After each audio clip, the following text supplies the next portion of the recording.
Series. The UFC Heavyweight Championship. The Pac-12 Championship.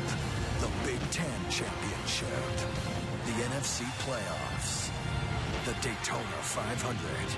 And the UEFA Champions League Final. The world's biggest events are on Fox Sports. We are Fox Sports! Welcome to the Chevrolet World Series pregame show on Fox. Coming off a historic performance by the face of their franchise. That ball is absolutely crushed. It's a gunner! How about 3 on the night? What a game from Albert Pujols. The St. Louis Cardinals headed into Game 4 looking for a commanding lead in the World Series. And as the sun set in the Texas sky, the defending AL champion Rangers turned to the youngest pitcher in their rotation to cool the Cardinals' hot bats. Behind the raucous hometown faithful, Derek Holland pitched the game of his life. Big strikeout from Derek Holland. Unbelievable. This World Series is tied 2 games apiece. Now, the World Series becomes a best of 3. And tonight, the Cardinals and the Rangers send their aces to the mound. 2 more wins. That's all it will take to become the world champions of baseball. Game 5 of the World Series is next on Fox. This is the final game of the season in Arlington, and these fans will not go quietly.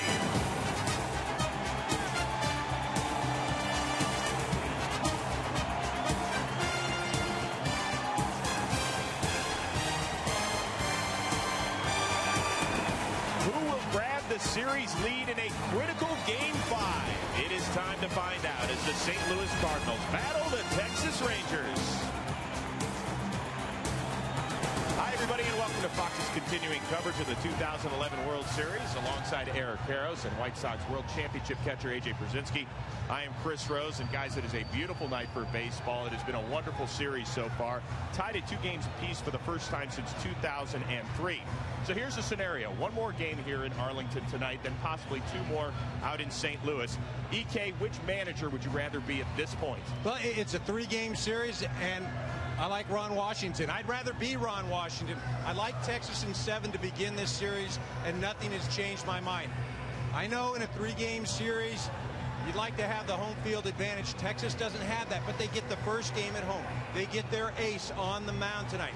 And when they go to St. Louis for Game 6, Colby Lewis, their best starter in all their postseason, he gets the ball. Much rather be Texas. I'd rather be Tony La Russa. I know you're on the Texas bandwagon, but Tony La Russa has his ace on the mound tonight. He has all the confidence in the world in him. He already beat C.J. Wilson at home in Game 1. Plus, they have Game 6 and 7 in St. Louis. How did they get Game 6 and 7 in St. Louis? C.J. Wilson gave up a home run to Prince Fielder in the All-Star game. So they can thank C.J. Wilson. Not only they beat him in the postseason already, they can thank him for having 6 and 7 back in St. Louis. Tony La Russa told us that straight up in the manager's meeting today. I love the position we're in. Even if we lose tonight, 6 and 7 back in St. Louis will be just fine. All right, well, right now, let's see how Ron Washington is feeling. He is standing by live on the field with our Ken Rosenthal. Thanks, Chris. Ron, it got a little animated out of the mound at the 9th inning with Derek last night. Take us through that conversation.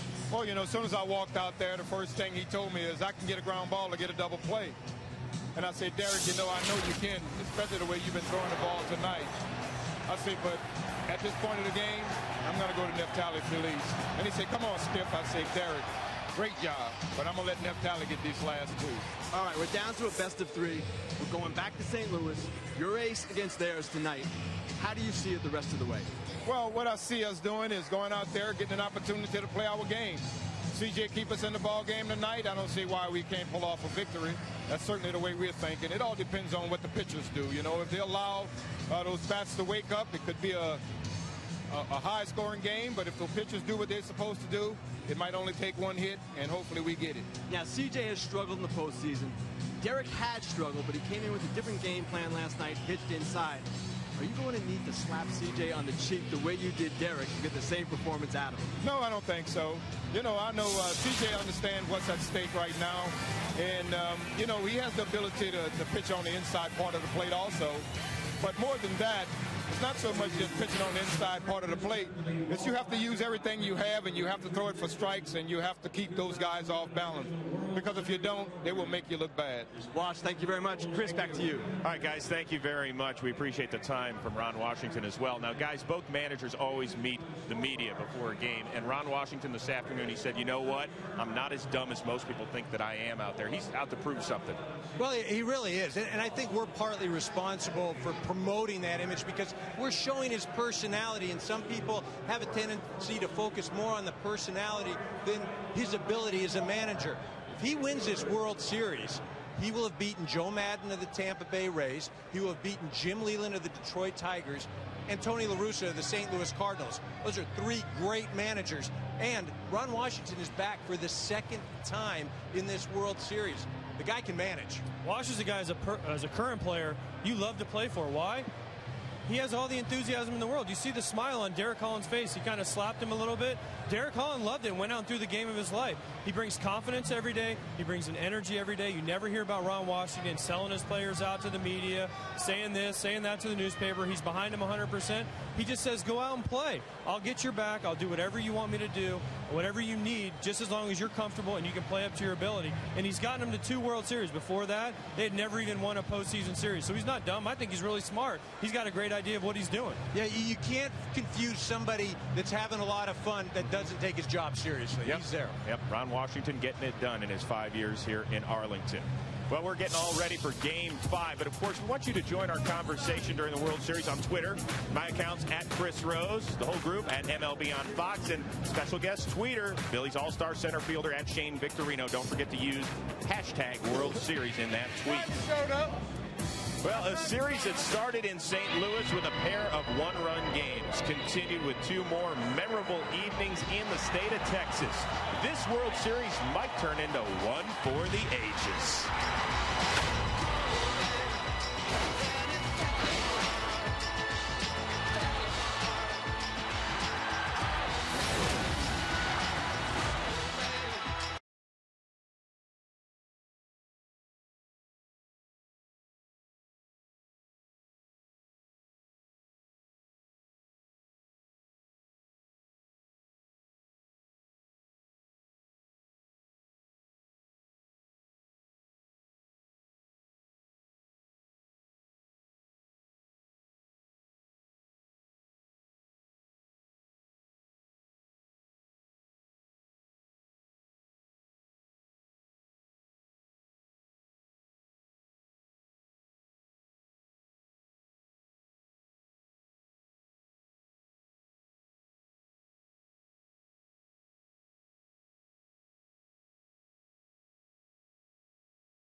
making Chevrolet in baseball a part of America for the last 100 years.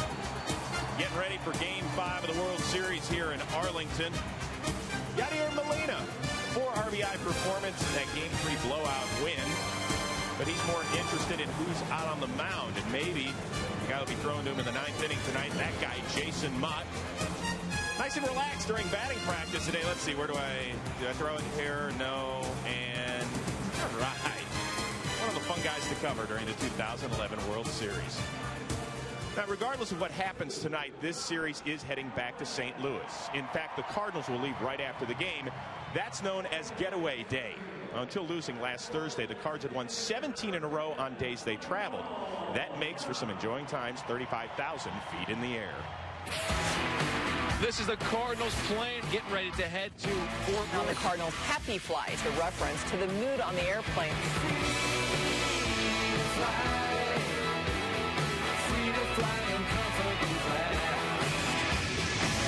It seems like we've won a fair amount of those getaway day games when we travel. We just have a good time, you know. Hey guys, let's win tonight and let's have a happy flight.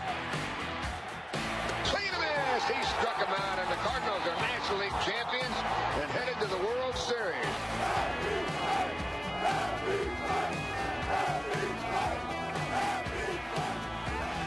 I think Rafael Furcal started that. Well, it's something that we brought Rafael Furcal in the trade here. I think that's when things start turning around.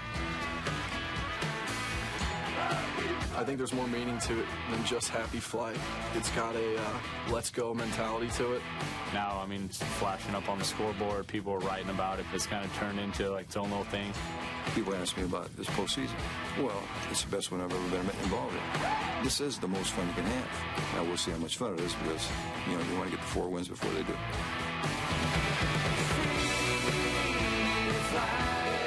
Who cuts really loose on the happy flight? I'm going to leave that on the flights. What happens on the flight stays on the flight. Happy flight in theaters nationwide starting tonight. All kidding aside, though, it's kind of an impressive streak they were on, right? It really is amazing for me as a player these days with all the travel you do and everything, with day games after night games, 9-game road trips, you're trying to get home. To win that many games, it blows my mind, especially on getaway day. And they said Rafael Furcal started that. I want to give credit to Octavio Dotel, who's the next teammate of mine. He used to always come in the locker room and say that. But if the Cardinals want to have a happy flight tonight, they better hit. And it better be somebody besides Lance Berkman or Albert Pujols. The rest of the lineup just has not produced. Albert had that one great game. Lance Berkman's been very consistent with multiple hit games.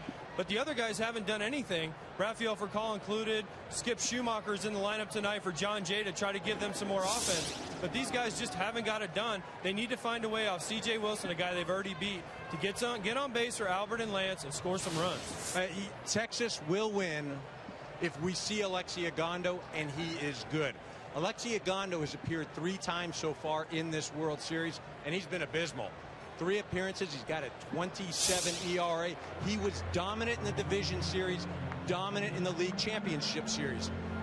We will see Alexi Ogando tonight if the Rangers have a lead, if they have to bridge the gap to Adams and then give the ball to Felice. That's why, if he is good like he was in the previous 2 series, Rangers win. If he's not, we got trouble. What does Alexi Ogando pay you in agent fees? Because you've been on him for 2 series now. That's why I'm pumping him up. I'm 15%, brother. I mean, great for you. Congratulations. All right, guys, coming up next, we're not talking about the bullpens, but rather the starters here in Game 5. It's a rematch of the tussle from Game 1. What do C.J. Wilson and Chris Carpenter have to do to give each of their respective squads the World Series lead? Eric and A.J. break it down when we come back on Fox.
Back to the Chevrolet World Series pregame show on Fox.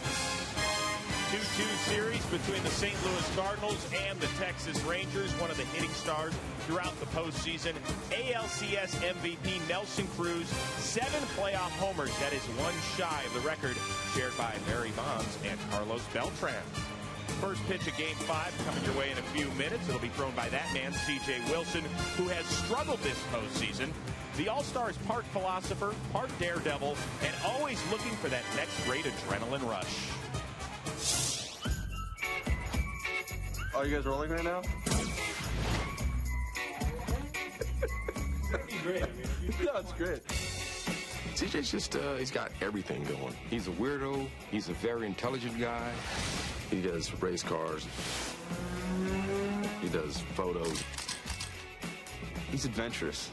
He's got some definite off-the-field interest, which is great. I think it's good for anybody to have things that can occupy their time. But, I mean, when it comes to baseball, the guy's serious. He's a staunch competitor. He don't think anyone on earth is better than him. As a teammate, you can't really ask for anything more than that. I had Tommy John surgery in 2003, 2004. You know, baseball wasn't a certainty at that point. I didn't know what I was going to do with my life if baseball didn't work out. So that's when I kind of got into all these other things, all these alternative activities that, you know, non-golf, I'll say that, non-golf stuff.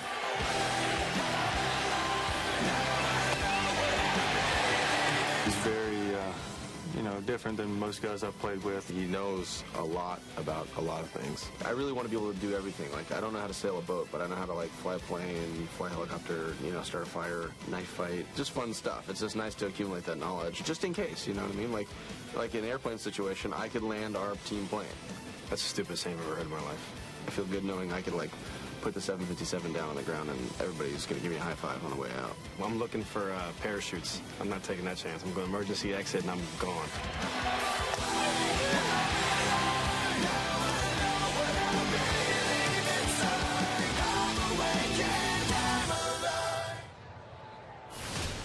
He's an interesting guy. Is he on our team charter? I love that Michael Young line, but CJ, how do you find time to do all this stuff? How do you do it? A knife fight, start fires, fly a helicopter as a player? How the heck do you find time to learn all this stuff? If I ever go on Survivor, you're my partner, CJ. Oh, good call on that. Ranger fans would just like him to pitch right now and pitch well, something he has not done. In fact, he could set a dubious record tonight. Nobody has ever lost 4 games in a single postseason. That could happen if he gets hung with the L. What's been the difference? Because he was an all-star this year. You know, if he can control a 757, he's got to be able to control that little white ball, because that's been his biggest problem. And it's easy to sit here and say, well, he's going to have to execute his pitches. Well, no kidding. He's out there, he's trying to do it. But there's 2 reasons you can't do it. One, you're hurt, which he's not, or he gets caught up in the moment. And I think that's been the issue. During the regular season, the last 2 years, he has the lowest home run to innings pitch ratio of any pitcher. This postseason, 6 home runs. That tells me he gets excited, he doesn't control pitches, he makes mistakes. Somehow he's got to calm himself down, get in the moment, and come up big just once this postseason. I totally agree with you, EK, because he's done great in the beginning of games. The first 3 innings, his ERA is well under 3. It seems like he gets too excited, overamped, whatever you want to call it. And after the 5th inning, his ERA balloons up, well, almost 2 runs. It's amazing. I don't know if it's too much excitement, too much adrenaline being in the World Series, but calm down at the start, pace yourself, and give the Rangers a long start. One other thing to keep in mind, guys, he's a free agent to be. This could be his final start as a Texas Ranger. You could hire Eric as his agent, maybe. That's I got Ogando. Oh, yeah, sorry. Not enough time. Well, tonight, C.J. Wilson and the Rangers are going against the guy that beat them in Game 1 of this 2011 World Series. The Cardinals ace, Chris Carpenter. St. Louis has won 11 of his 13 playoff starts, including all 4 this season. EK, the guy has been dominant. Well, he has. In any big game, he's come up big. When guys are out on base, runners in scoring position, he shuts them down. He's got 4 pitches. We focused his last start. He's going to throw the curveball. He didn't even throw it. What he does, he never gives in. Tony La Russa said if there's one game he'd want to win, he'd have Chris Carpenter on the mound. He is the right guy for the St. Louis Cardinals. There's no doubt about that. He's courageous. He's fearless. He feels like he's invincible when he pitches, and the Cardinals feel the same way. If he's able to throw his curveball down to lefties, down to righties, and that cutter into lefties and away from righties. He's going to have another tremendous start. He already did it in the World Series against the same lineup. Plus, he made probably the defensive play of the World Series with that play with Pujols where he dove into first base. He's the guy the St. Louis Cardinals pay to be in this game, and he's the guy that will win this game if he's right. Who's winning? Texas. Texas is what my man Ogando is going to impact this game, and he will be the difference why the Rangers win tonight. Well, I picked the Rangers in 6, so in order to get them in 6, they have to win tonight. So I guess I have to pick the Rangers. Don't try to do the math on this set, okay? don't do that. Okay? Harvard of the South. Harvard of the South. Or have C.J. Wilson help you out. He seems to know a little bit about everything. All right, we'll see you after the game. But time right now to get you up to the public address announcer, Chuck Morgan, and the playing of our national anthem. And now, ladies and gentlemen, we ask you to please rise and please remove your caps. As Texas native, singer, songwriter, and actress, Demi Lovato honors America with the singing of our national anthem. Oh, say, can you see by the dawn's early light what so proudly we hailed at the twilight's last gleaming, whose broad stripes and bright stars through the perilous fight o'er the ramparts we watched were so gallantly streaming, and the rocket's red glare, the bombs bursting in air, getting proof through the night that our flag was still there. Oh, say, does that star-spangled banner yet wave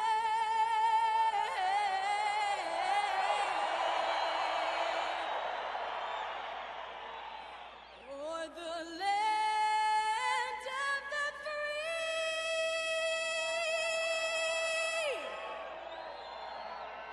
and the home of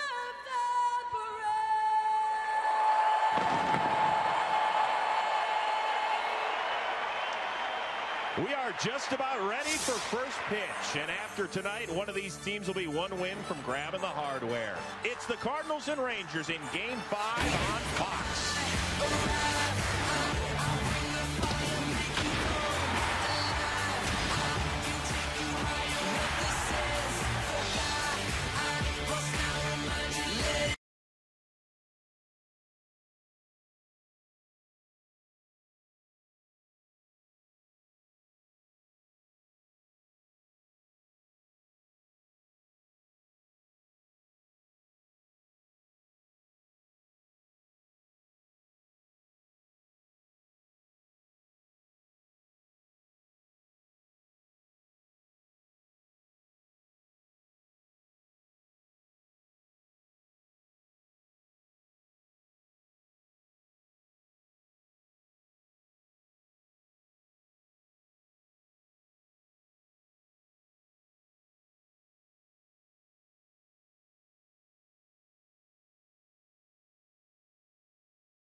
Show on Fox.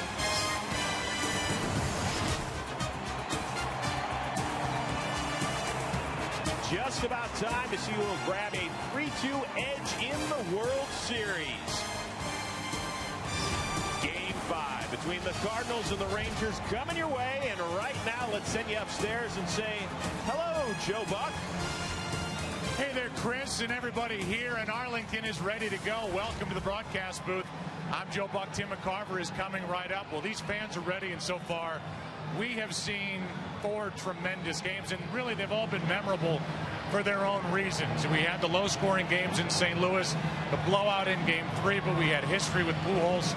And then last night, young Derek Holland took center stage, and he took over Game 4, and now here tonight, it's Game 5, and Tim McCarver, I ask you how players will treat a Game 5 with this World Series tied 2-2. I think with the World Series tied 2-2, the players look at Game 5 like a Game 7, a sense of urgency, so they can go back with the hammer in St. Louis being up 3 games to 2. Well, we've been covering a lot of postseason baseball, and it seems like it's been forever since we've had the opportunity to talk about starting pitching and a matchup going in. Each side has their ace going. Carpenter is pitching on the road here tonight. Well, the last time Chris Carpenter pitched on the road, it was Philadelphia. That brilliant performance, beating the Phillies 1-0 in Game 5 of the LDS, and that sent the Cardinals to the National League Championship Series. And we all know the story with Texas. Cliff Lee gone. The new #1 is C.J. Wilson. And so far this postseason, he does not have a win. Well, CJ's got to be tired of hearing and reading about the fact that he has 5 consecutive postseason games that he has not won, and I think he's going to have a very determined game tonight. I did not say win, but I will say determined. Creeping out on the edge of that limb. Right. But and not willing to pick. And that's what broadcasters do. Protect. Right. Crawl out and protect. This series has had so far a little bit of everything. The Cardinals won Game 1 behind an unlikely World Series hero. The Rangers battled back to steal a win in Game 2. Game 3 saw Albert Pujols write his name in the record books. Last night, the young left-hander Derek Holland evened up the series. Tonight, one of these teams will be 1 game away from the championship. Game 5 is next.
Sponsored by Geico. 15 minutes could save you 15% or more on car insurance. And by DirecTV. If you call yourself a sports fan, you got to get DirecTV. 79 degrees on a beautiful day here in Arlington. And this should be fun here tonight. A matchup of C.J. Wilson and Chris Carpenter. And in a moment, the Rangers, who tied this World Series at 2 games apiece last night, will take the field. Moments ago, Mike Napoli. It's a nice way to start a game.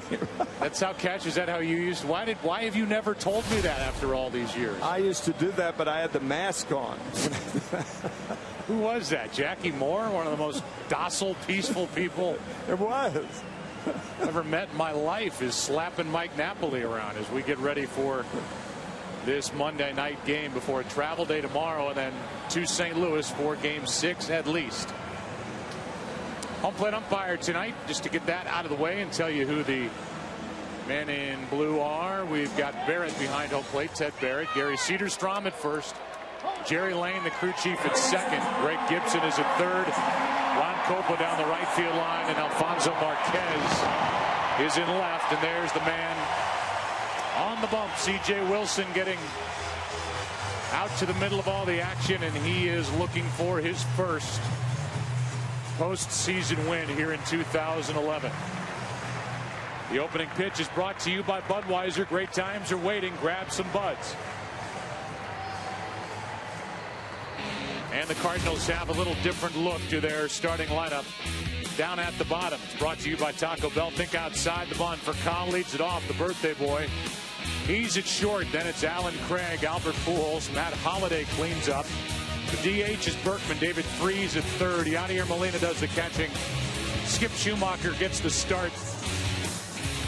That's his first of this World Series. And then Nick Punto is again at second base against the left-handed throwing C.J. Wilson. That's this postseason, 0-3, and look at that bulging earned run average, giving up 6 earned runs against Tampa Bay, and then 5 his next outing against Detroit. And the scouting report on C.J. Wilson, from closer to starter. He started game 1, and we talked about the fact that he had 52 saves his second year as a starter, and he's pitched over 200 innings in each year, and that's that Nolan Ryan influence. So 4 losses in postseason. It's never been done, and C.J. hopes it's not his tonight. Take a look at the defense behind C.J. And there are no surprises. Same look as last night. Murphy in left, Hamilton in center, Nelson Cruz in right. Adrian Beltre, Elvis Andruzzi, and Kinsler, Mitch Moreland. Second consecutive start. Napoli again behind the plate. He had the big swing last night, a 3-run home run against Mitchell Boggs. And on the mound, it's C.J. Wilson. And for C.J. Wilson, a former 5th-round pick in 01, he came up in 2005. And as Tim said, a guy who's gone from the bullpen in the closer's role to the top spot in this Rangers rotation. Today is the 34th birthday of Rafael Furcal.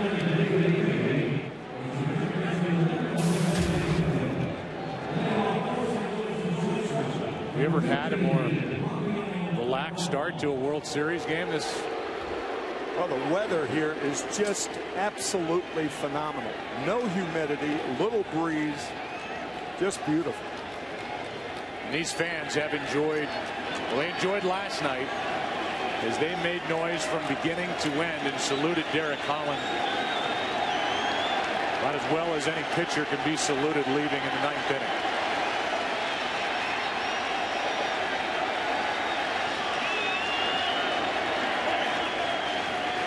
Here we go. Ball 1. C.J. Wilson. Furcal's been struggling. He is 5 for 38 since game 2 of the NLCS. Tony La Russa's manager thought about putting him in the number 9 spot. He left him alone on his birthday. And he tried to shoot one down the right field line. Strike 1. La Russa telling us the guys are going to try and settle down Furcal. He leaves that to some of the other players to get him to relax and quit swinging so big so early. No stranger to October baseball. La Russa, and a shot is caught by Beltran. Just as he started the game last night. We talked to Ron Washington about the influence of Adrian Beltre, the former Gold Glover, and the fact that C.J. Wilson throws a lot of balls down and in to right-handed batters, and the third baseman comes into play. And it's nice that the Rangers, said Ron, have a Gold Glover down there at third. Now Alan Craig, you saw the reaction from Furcal. 2 hot. Beltre, 2 out.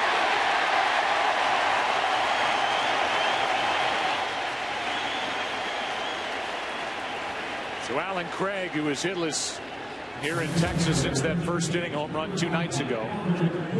He didn't take long, and here is Albert Pujols. He was 5 out of 16 in this World Series. Last night was 0 for 4. Scouting report on Albert Pujols, play him deep.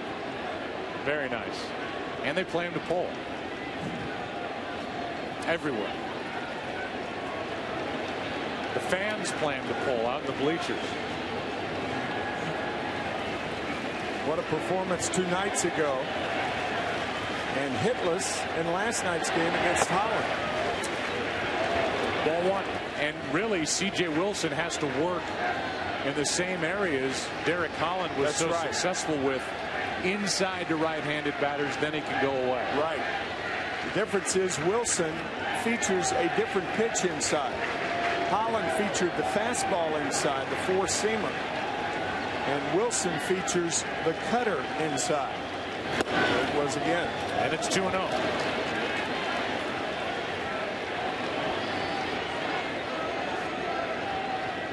Cardinals have Chris Carpenter going to the hill in the bottom of the inning.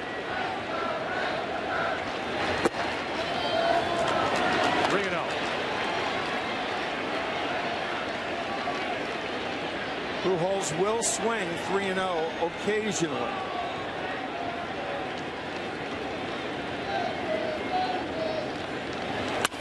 He does, and he flies to center. Back is Hamilton, and a perfect start for C.J. Wilson. After a half in Game 5. Carpenter to work. No score.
Sponsored by Taco Bell. Think outside the box.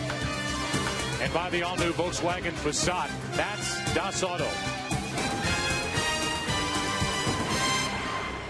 Take a look at the Taco Bell starting lineup for the Rangers. Brought to you by Taco Bell. Think outside the bun. Same look as last night. Ian Kinsler leads off, then Andrews. Josh Hamilton, Michael Young, the DH, Adrian Beltre, Nelson Cruz, David Murphy, Mike Napoli batting 8th. A lot of power down there. And Mitch Moreland, who is 2 for 23 this postseason. His second consecutive start, and there are the numbers this postseason for Carpenter. It's the game of his life. His last time starting on the road. That was against the Phillies when he beat Philadelphia 1-0. He beat his good buddy Doc Halladay. The game of his life, and another big game here tonight. For the Edge, going back to St. Louis. Ian Kinsler first up, 5 out of 14 in this World Series. He's been hot since the 3rd week of September. It's carried into the postseason. Fastball rides up, ball 1. Carpenter the winner in game 1 of the World Series. 3-2 St. Louis win. That makes it 2-0. Joe, in game 1 with the first batter Ian Kinsler, we talked about how he's a pull hitter, and David Freese was playing in front of the bag at 3rd. He's back now.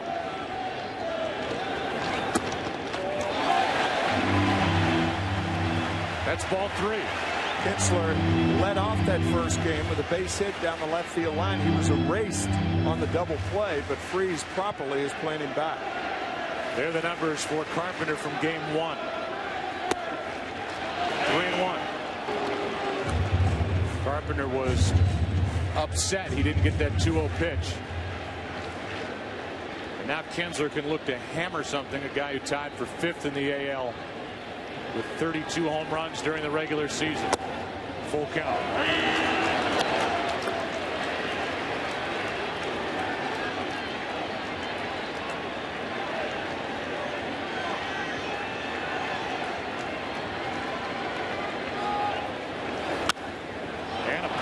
As Carpenter battles back from a 3-0 count. Pujols has out number 1. That'll give us a chance to give you the defense for St. Louis. And it's Matt Holliday in left. Schumacher gets his first start in center with a struggling John Jay on the bench. Alan Craig in right. Freese, Racal, Punto, and Pujols. Yadier Molina catching Chris Carpenter, and here's Elvis Andrus. Earlier in the year we did a game and talked to Carpenter about Molina, and he said he's like a great left tackle in the NFL. He's got my blind side. I don't worry about anything. As for Kyle to his left, gets out number 2. And so with 2 out, nobody on, Hamilton will bat, and we'll look at these great numbers for Chris Carpenter. 8 career wins during the postseason, a franchise record. Cardinals are 11-2 in his last 13 starts, and he has yet to lose at home in his career in the postseason. His numbers this postseason very good, and strike 1 at 94 to Josh Hamilton. Chris Carpenter has not thrown his curveball yet. He reserves that curveball for left-handed batters, and the Rangers have 3 in their order. That was it there. It floated up and away, ball 1. I thought Hamilton got better swings last night, turned on the ball a little better, which could mean something very important at 3 spot in this Texas lineup. He does have that left groin tape and support down there, but clearly last night swinging the bat better, driving in the first run of the ball game. Hooking it down into the right field corner. 3-1. There will be a major weather change when this series goes to St. Louis for Wednesday night. It may rain and it will be cold. 3-1. A 2-out walk and the first base runner of the night.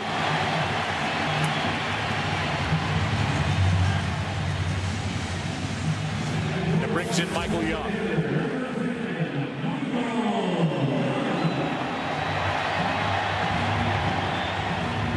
Numbers for the postseason don't tell the accurate story right now. First 7 games, Young hit 111, no RBIs. Last 7, he's hit 290 with 2 homers, 10 driven in. 1 on, 2 out. Good pitch from Carpenter, strike one. Good breaking ball, and Michael Young anticipating fastball like Mike Napoli last night. There's that slider. So it's a slider to the right-handers Carpenter will throw, and a curveball to the left-handers.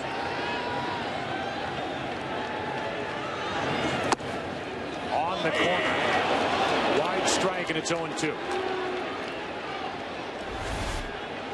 The good pitchers tease this area early and hopeful that the home plate umpire gives them that pitch. That ball just off the plate. Ted Barrett, a wide strike zone thus far. So why not go back out there? Sure. 3 in a row, sliders. There were questions about Carpenter's right elbow going into game 1. He put those questions to rest on a cold night with the way he worked through 6.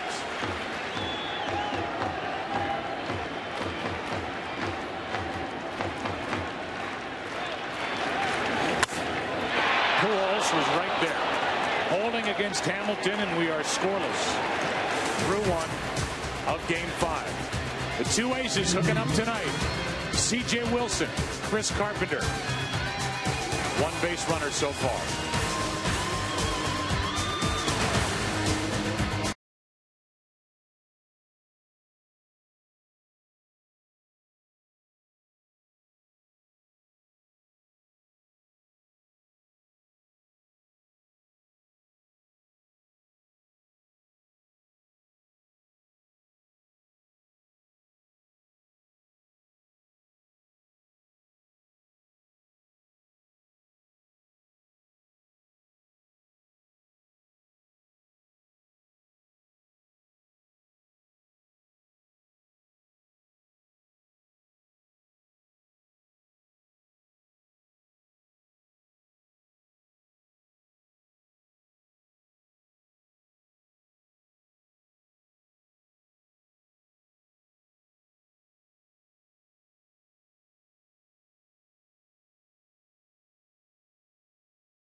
St. Louis went in order in the first, so C.J. Wilson deals with 4, 5, and 6 in the second. Holiday, Berkman, David Freese.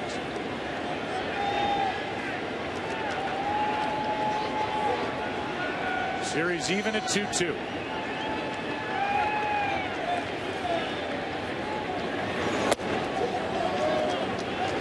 .91-mile-per-hour fastball as opposed to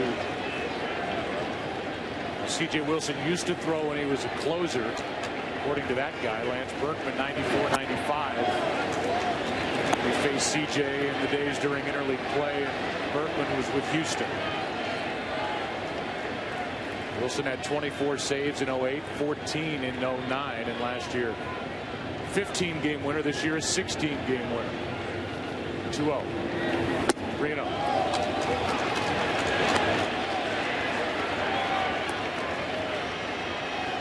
Mike Maddox is pitching coach.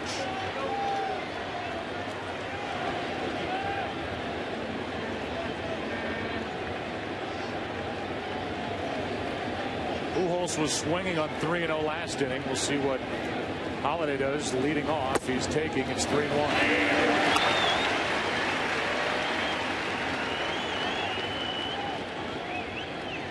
See what he did during the regular season. It's caught the attention of Berkman. He said having an ERA under 3 in this park is saying a lot. A leadoff walk. Exceptional.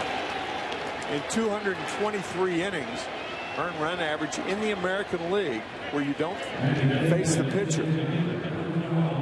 Take a look at tonight's Chase Freedom Cashback players to watch. You look at the Cardinals offense, what they did in game 3, what they did last night in game 2. Because of the presence of Derek Holland, and the only 2 hits belong to Lance Berkman, who stands in. Get short change, get your cash back with Chase Freedom.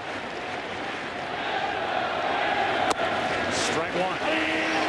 Lance Berkman telling us before the game that he could not remember since Little League ball where he got the only hits in the game. He had 2, the rest of the lineup 0 for 25. Here's an 0-1. Good pitch down and in, strike 2.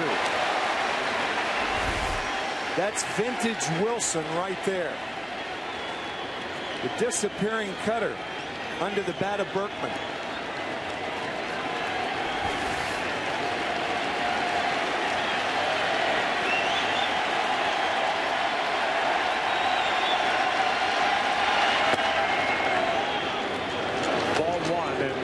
Didn't look too anxious to get his leg out of the way of that pitch that barely missed his shin. 1-2 with Freese on deck.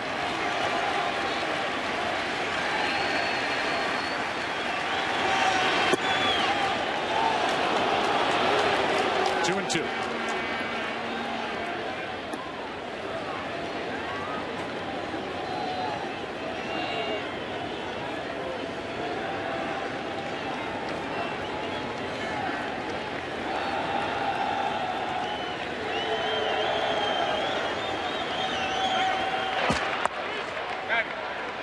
Wilson does not have a good move to first base.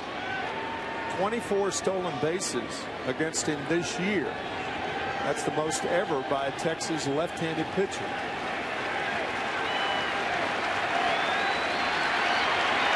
Here's a 2-2. Foul backing out of play. A funny moment there. I don't know if you caught it. Holliday got back on that throw over, and Moreland had caught the ball. Holliday was on the bag, and Dave McKay, the first base coach, yelled back. Holliday's got such a small lead, and he read the move so easily. He's like, well, I'll do my job anyway, even though the play's over. First base coaches, really their only responsibility is work the clock, say watch the line drive and back. That's it. Here's a 2-2. Skips in, and Holliday takes off. Makes it into second with nobody out. Well, that is terrific base running by Matt Holliday, who went on first move. The minute that ball was in the dirt, Holliday went off the glove of Mike Napoli. Mike did what he could to pivot and throw, and Holliday's in there. If you don't go on first movement there, you don't make it. Boy, Napoli did a good job. Holliday did a better one. Ball popped out anyway, and now a runner at second, nobody out. Cardinals don't have a steal in this series, trying to get aggressive on the bases, and Holliday made it. Now that gives the RBI chance to Berkman. He's driven home 8 this postseason.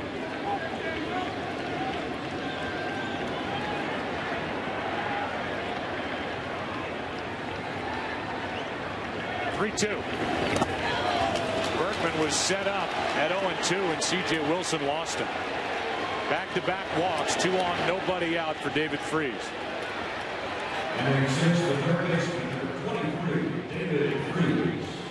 And that's really got to get Ron Washington thinking about what kind of a start he's going to get out of C.J. Wilson tonight to lose Berkman after an 0-2 count, throw a wild pitch and walk him. That's not very good. Yeah, nobody out with 2 on. It's a lot different than 2 on and 1 or 2 out, of course. With clutch hitters coming up and David Freese and Yadi Molina. Freese had his 13-game hitting streak during this postseason snapped last night. But he's been the big RBI man for the Cardinals this postseason. Flies this one into right. Nelson Cruz will come to get it, 1 out. He's got a great arm, and the runners hold at first and second.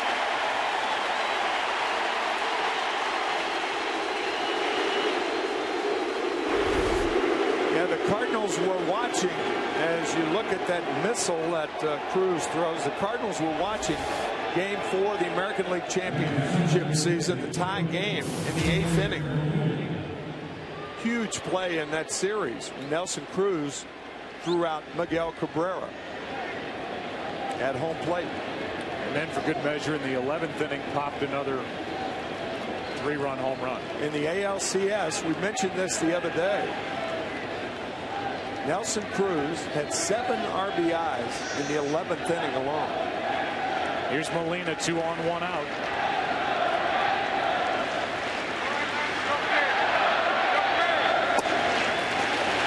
That drops in for strike 1.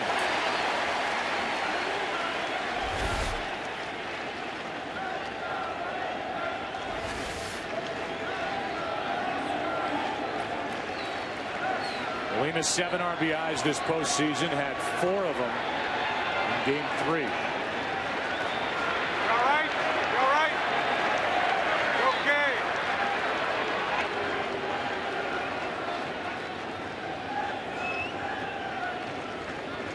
Feel compelled to talk about it because you can hear it. That's the voice of Dave McKay yelling to Berkman in this case about his lead. Strike 2.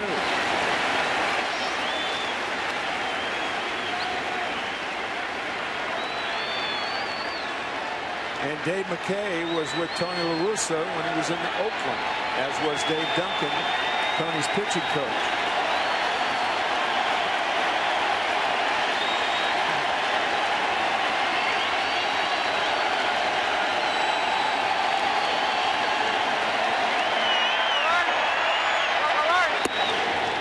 Wasted pitch up, ball 1. The nemesis of the Cardinals during this regular season, the double play in situations like this. 169 double plays grounded into by St. Louis. That set a new National League record.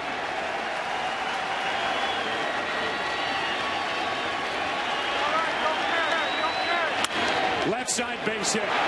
Holiday will come to the plate. Murphy kicks it in left. Both runners advance, and now Molina goes back to first as Murphy dropped it twice. Molina started, stopped halfway, and came scrambling back. And the Cardinals lead 1-0 on an RBI hit by Yadier Molina. Good base running by Lance Berkman. Not so good base running by Yadier Molina, because you can take a wide turn at first base, regardless of your speed, knowing that no left fielder is going to throw you out. Matt Holliday scores easily. Berkman with a wide turn. He gets to third. Yadier Molina did take that wide turn, but elected not to go. It's an error on David Cruz, or rather David Murphy. As Schumacher fouls it away, and now that is 9 errors in 14 games this postseason for the Rangers. Murphy just could not find the handle. 1 out in the inning, runners on the corners, and the batter is Schumacher, his first start in this World Series, the 0-1. Good pitch from Wilson, strike 2.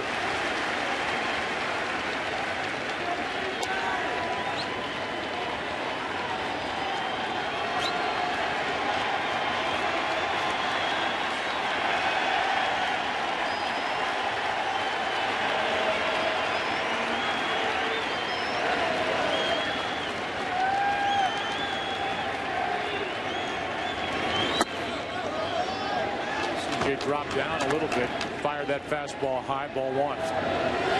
He dropped down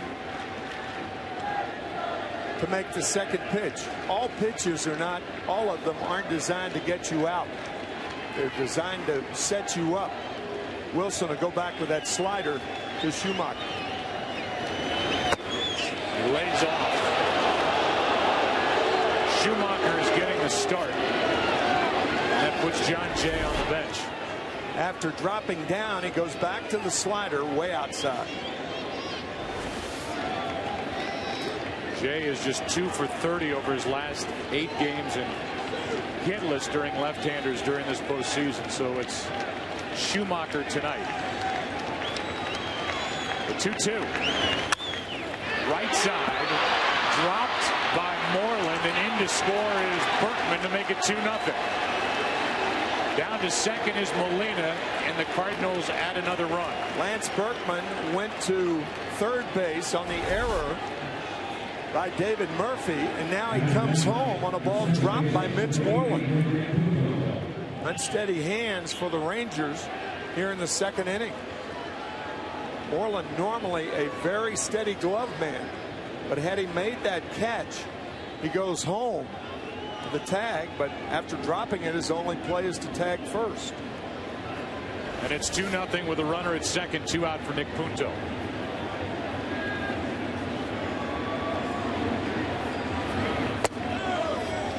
Ball one up and in. That's taken the crowd right out of it. Murphy with an error out and left. No error is charged to Moreland. He got the out, but had designs on getting Berkman at the plate. Taking his eye off it because of that. And the count now 1-1 on Nick Punto. Yeah, sometimes you try to catch it, or you try to throw it before you catch it.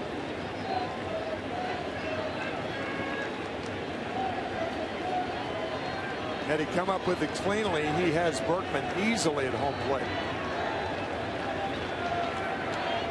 Here's a 1-1. Nicely played by Napoli, ball 2. Berkman running to stay out of the double play, and no double play attempt as Moreland is forced to just tag first.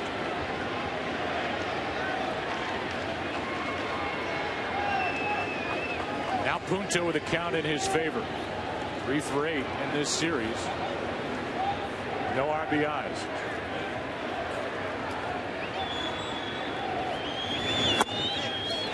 That's a strike. 2 even at a 2.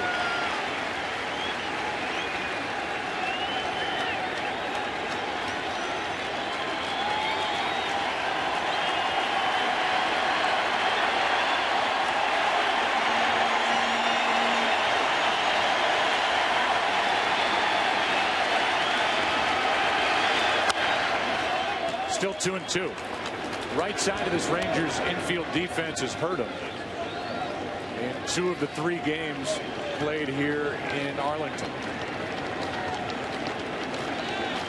Napoli made a throwing error in game 3. Kinsler made a wide throw that started that mess. And a 4-run fourth. Here's a 2-2. Inside a full count. Also, Joe, no error was given to Ian Kinsler on that ball hit by Holiday in that 4-run fourth inning in game 3. It was a high throw, and the first base umpire missed the call. Ron Quilpa, he's admitted that. That led to 4 runs. Punto spoils the pitch.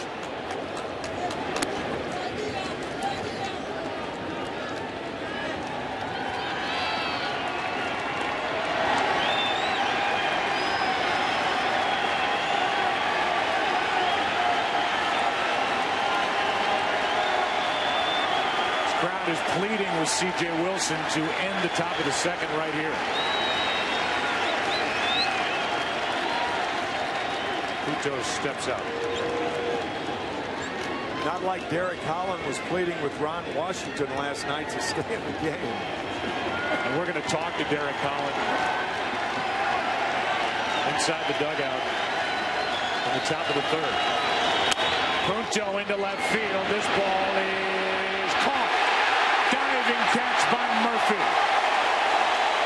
And an inning that featured a couple of defensive miscues by Texas ends with this to save a run. Take a hit away from Punto and keep it 2-0 St. Louis.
On one replay cam, and David Murphy with that diving catch to frustrate Nick Punto, take a run off the board.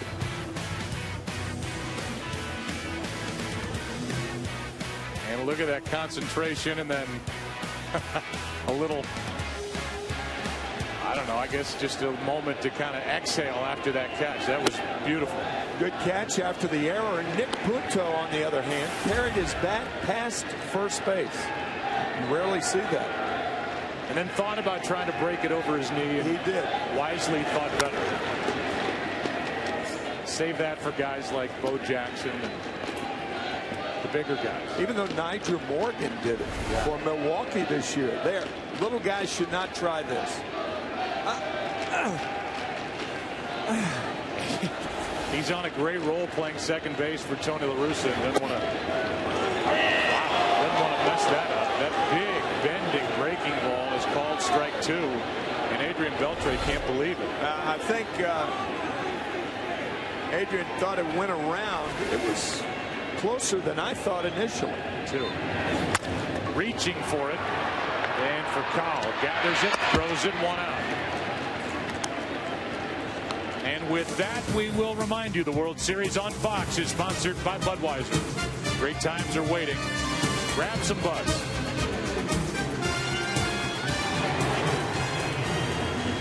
It'll bring in Nelson Cruz. It was hit 7 home runs within this one postseason. The record is 8 in a single postseason. And again, we always have to give the disclaimer now with more rounds to hit him, not just World Series. As it was prior to 1969 and now the NLCS, so you get more games. The record 8 by Bonds in 02 and Carlos Beltran. A lot of it against the Cardinals in 04. While playing for the Houston Astros.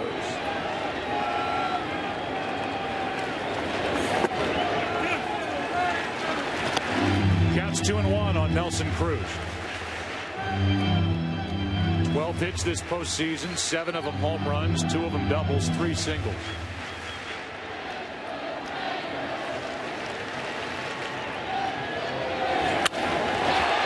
Into left center field. Schumacher came in, goes back.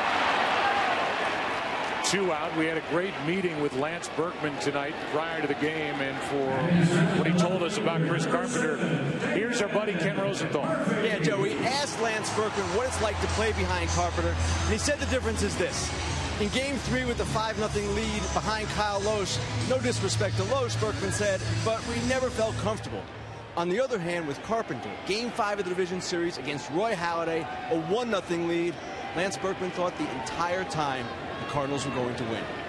Kenny thanks. He's retired the first 2 in the second after he got 2 runs in the top half, and he misses outside to David Murphy. Murphy's hitless in this World Series. That's in at the knees.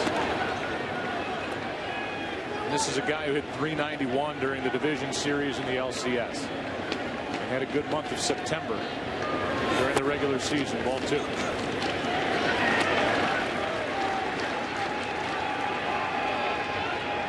How about that? The first player to attend Baylor and start a World Series game since 1923, Mule Watson.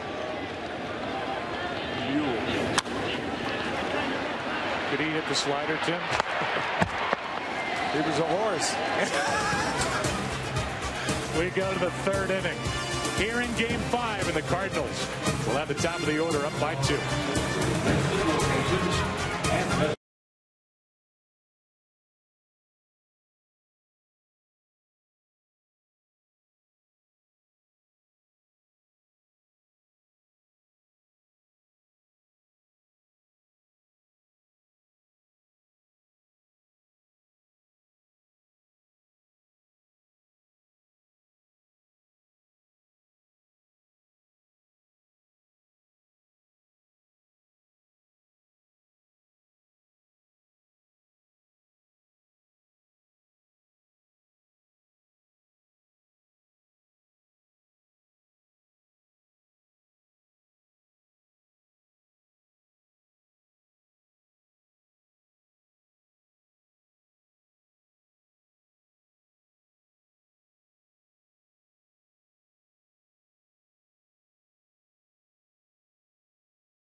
Is sponsored by the revolutionary new Nikon One system. Huge in every way except size. And by Sherlock Holmes, A Game of Shadows in theaters December 16th. Glad you're with us tonight on Fox. Game 5 of what has been a thrilling World Series. 2-0 Cardinals on top.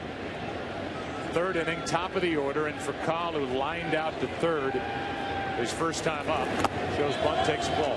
Derek Holland became a star last night. He joins us from the corner of the dugout on the Texas Rangers side. How was last night for you after you left the park, Derek Holland? It was amazing. My family was enjoying everything. It's pretty emotional for them, but the main thing is you just went back. I couldn't fall asleep, that's for sure. That was probably the hardest thing to do, was to go to sleep. Didn't you have dinner with your mom and dad after the game? No, everything was closed at that time. We just actually ordered pizza. Here is a bunt, and safe as that gets away. Furcal is going to try and go to second, and that ball cannot find the hand or glove of Moreland. Rattles around along the billboard and then the area where the photographers are, and he just couldn't find the handle. Runner at second, nobody out. Derek, it looked like CJ slipped there, and by the time he got his balance, he had to backhand it and flip it. Good base running by Furcal, but an error on CJ Wilson. Yeah, it looked like that was a tough play to make right there. It's a base hit and an error on CJ Wilson. Runner at second, nobody out.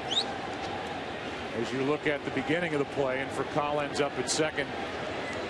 Did I read where you were playing video games last night at about 2 in the morning because you couldn't go to sleep, Derek?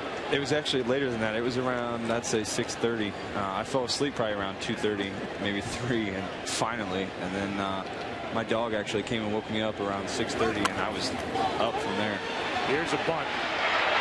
Wilson lobs it to first, and Alan Craig, who homered here 2 nights ago, gets the runner Furcal to third.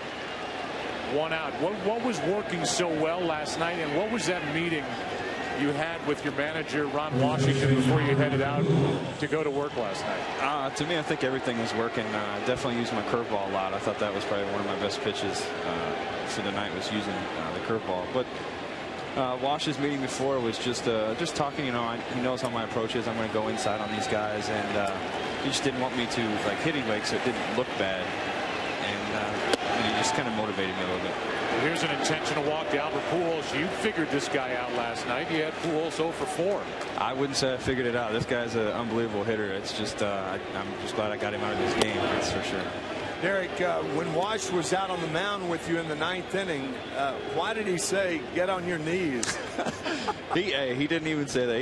He didn't? No, he's just trying to make it look like more than what it was. I did beg, I was trying to stay out there. There's no doubt. But he gave me that nice little, oh, you ain't going in there. You done, son. You did all you think you could do. That's all you need to worry about. Now get back out there and enjoy that crowd. Now, hey, since you did that, I want to hear a little Harry Carey, and then we'll let you go. All right, I'll get you guys after and during the sit back here in a little bit. We're gonna really. We'll keep going with this. You're kind of like a nutty left-hander, aren't you? I'm one of those crazy lefties. Special left-hander. That's the word I was looking for. Matt Holliday, first and third, 1 out.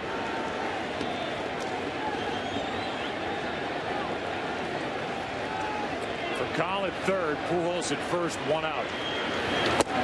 Ball 1 up and in. Jump in anytime you want, Derek. I'll just take it from here. Okay. Hey, we got C.J. Wilson standing out here, thinking about what he's going to throw.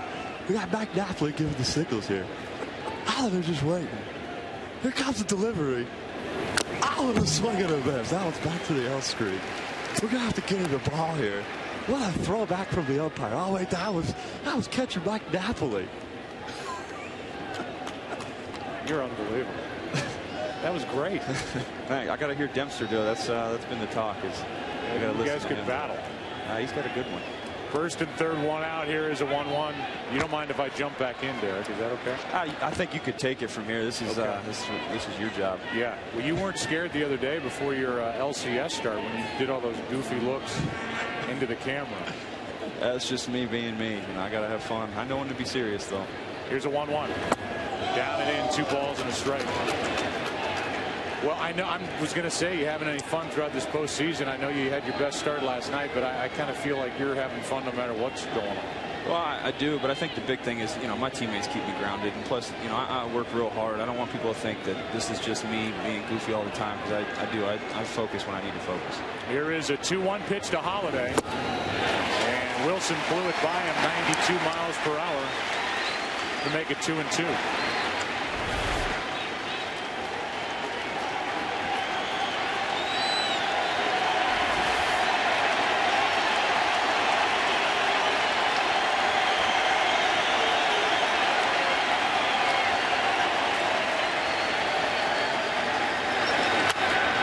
Backing out of play. That would have been a good thing for Arnold right there. Yeah, I know you do an Arnold Schwarzenegger.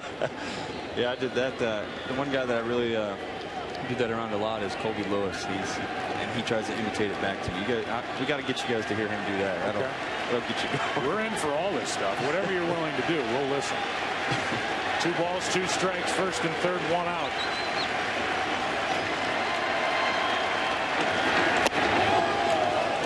Tight to make it full with Berkman on deck. Cardinals leading 2-0 and a chance for more thanks to a bunt, an error, a bunt, and then an intentional walk to Albert Pujols. And the question here is whether Pujols will be running with the count 3-2. We'll see.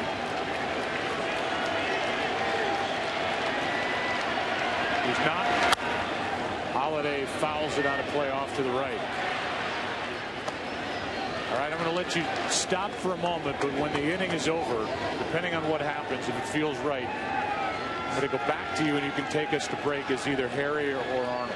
Is that good? That's fine. I don't know what I'm going to say, but you'll figure it out. I'll think of something. Okay. I'll just keep the headset on. You got 8 seconds. That's what you should know. I got you. Here is a 3-2 again to Holiday. Foul back, and a good battle between these two.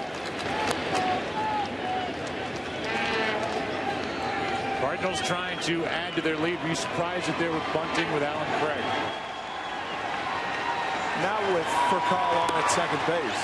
If he were on at first, I'd be surprised, but not second to move to third. And not with Carpenter pitching. No. 3-2. Left side. Can they turn 2? Out at second. Got them both. Go ahead, Derek Collin. Take us to break. Texas Rangers come out with a nice double play to end the inning. You're watching Fox World Series baseball. What's the score? It's 2-0. Wow. Thanks, Derek. 2-0. Cardinals after 2.5.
Upload a picture of your youth player and you could win hundreds of MLB prizes. Be a part of the Chevy Centennial celebration and enter for a chance to win at ChevyBaseball.com. What a big double play turned by the Rangers at the top of this third. Breaking ball drops in for a strike to Napoli, who went deep last night. He has 2 homers, 7 RBIs. If you look at his career numbers against Carpenter, 2 homers, 7 RBIs in this World Series. Good curveball. While the rest of the team has 2 homers and 8 RBIs. So he's been a one-man gang down there, and he's been at the back end of the lineup, hitting 8th. Ball 1. Nicknamed Dirtbag by his manager, Ron Washington. That is a very affectionate name in baseball. Napoli chased it. Carpenter gets strikeout number 1. And the first out here in the third. I don't know if that would work in corporate America, dirtbag, but in baseball, if you're a catcher, that's a compliment. End up in the HR department answering questions. Here's Moreland. 2 errors and a misplay defensively for Texas as a team so far. 1 by Murphy and 1 by Moreland. And then the misplay was on a ball hit to him with Berkman at third that he dropped. He'd be looking up to try and cut down the runner, and that made it 2-0 back in the second. 2-0. Mitch has not shown it during the postseason, but he has some pop. 16 home runs during the season. One of the fun guys to watch during batting practice with shots like that. Wow, 2-1.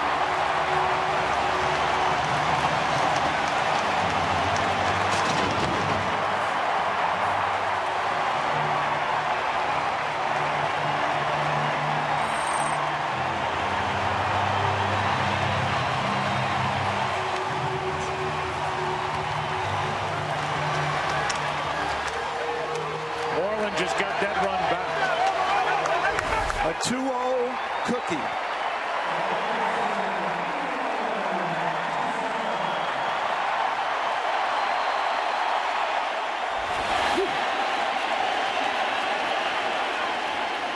That was launched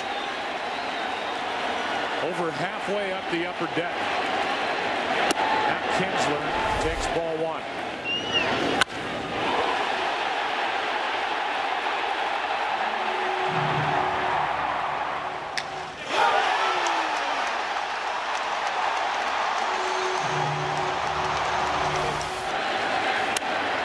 Kinsler's jammed for Kyle out to grab it. 2 out. And Kinsler has popped up twice. Cardinals at the top of this inning got that runner in second, nobody out, thanks to a bunt base hit, then an error by C.J. Wilson. Sacrifice bunt by Alan Craig. Intentional walk to Pujols. A good battle with Holiday, and he ended up hitting a smash to third into a 5-4-3 double play. We talked about it in the second inning, that season-long bugaboo, 169 double plays, setting a Cardinal record this season. Ball 1 up. You can see Carpenter talking to himself, saying, "Get the ball down, will you?"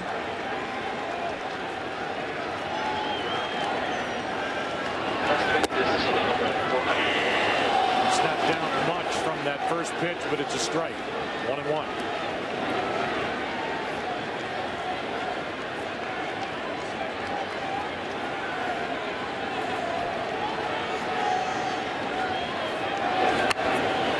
Gonna be a tough play, gonna be a base hit. Perfect spot found by Elvis Andrus. Normally, that's not a good play. However, when most of your hits are singles anyway, it is a good play, particularly if you can run. And Andrus has shown that he will run. 37 steals during the regular season. Here's Josh Hamilton. Freese saw Andrews square around the bunt, went to the line. Carpenter didn't make an attempt, thinking Freese had the best shot at it. Nobody got close. That's a floater into left for a base hit. Andrews will hold at second, 2 on, 2 out. And Hamilton on base for the second time tonight.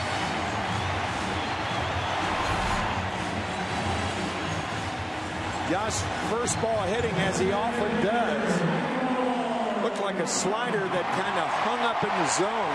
Hamilton did not hit it well, but he found the spot. This is where Carpenter usually is at his best. He's given up the home run. He's given up a bunt single and that one to left.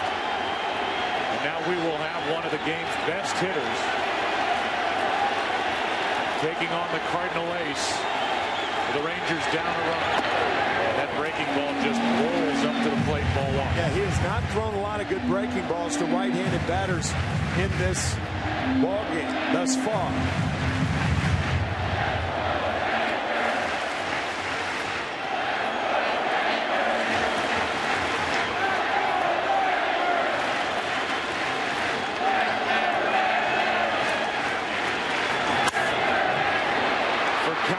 The pickup on that last short hop and gets the out. But in the inning, the lead has been cut in half. Cut in half with an exclamation point. Off the bat of Moreland, 2-1 St. Louis. Another good one. It's game 5 after 3.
This ballpark in Arlington, Rangers ballpark, the big game backyard dog. New for the World Series, half-pound hot dog with baked beans, barbecue sauce, and a pile of coleslaw, which they brought up here to the booth last night. They also brought the sausage sundae, which has got macaroni, split sausage, chopped beef brisket, and garlic mashed potatoes. Cholesterol free. First up is Berkman, who walked and scored back in the second.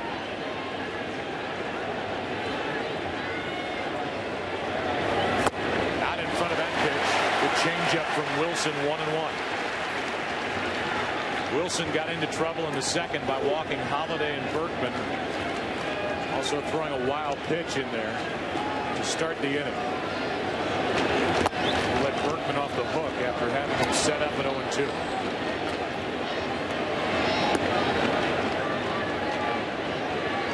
Two to 1, fourth inning.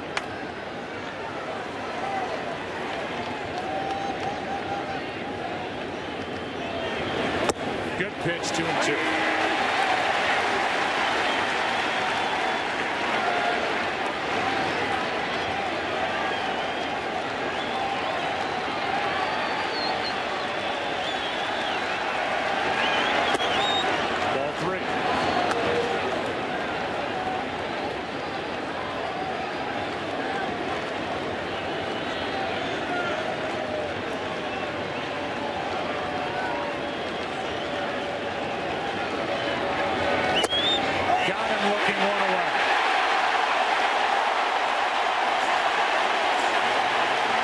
See Berkman say up and away to Ted Barrett on his way back to the dugout. First strikeout for Wilson.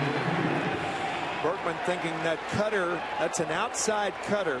Thought it was outside and high maybe. It was close.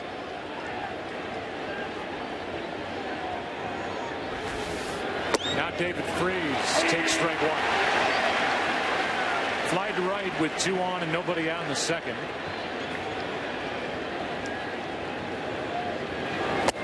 For his last 4, and he gets a sniff of that baseball.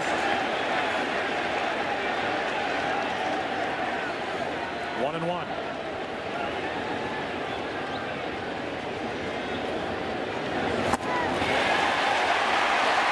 Wilson stays in there, strike 2. After the fastball inside, the slider down and in.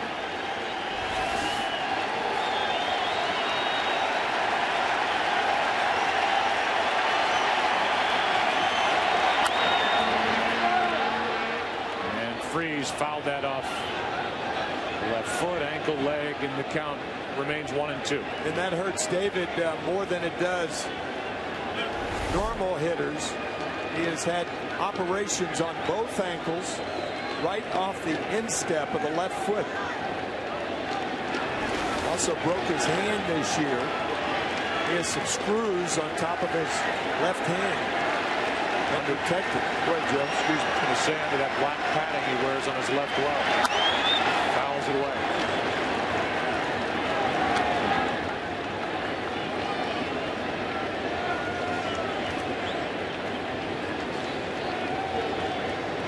One out in the inning. Molina next.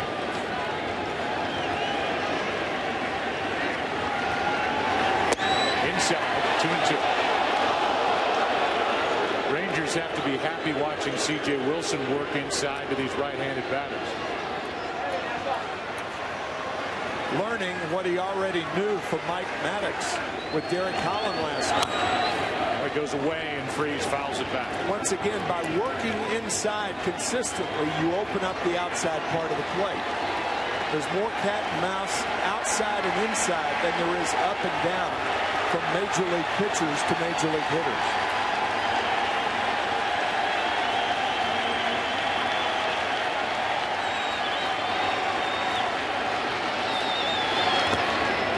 Skips in.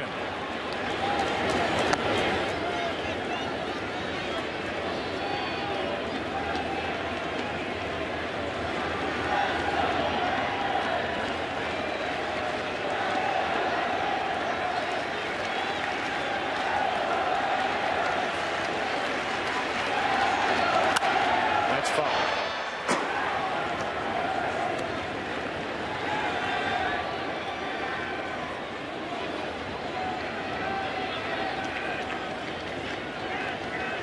David Freese, who quit the game of baseball after his senior year, high school, Lafayette, went to Mizzou. Got back after it when he was a sophomore. 3-2. Into right. Right at Nelson Cruz. 2 out.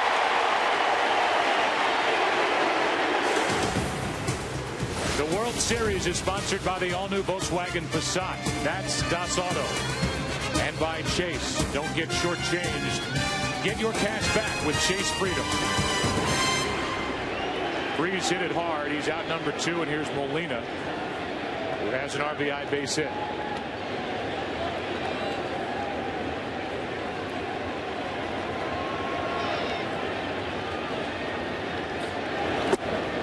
Ball 1 low. Rangers in the bottom of this 4th will have Beltre, Cruz, and David Murphy.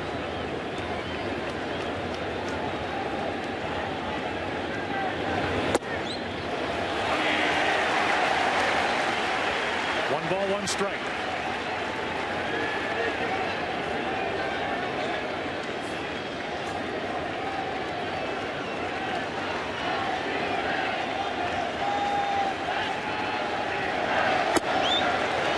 Napoli trying to pull it back in. Ball 2.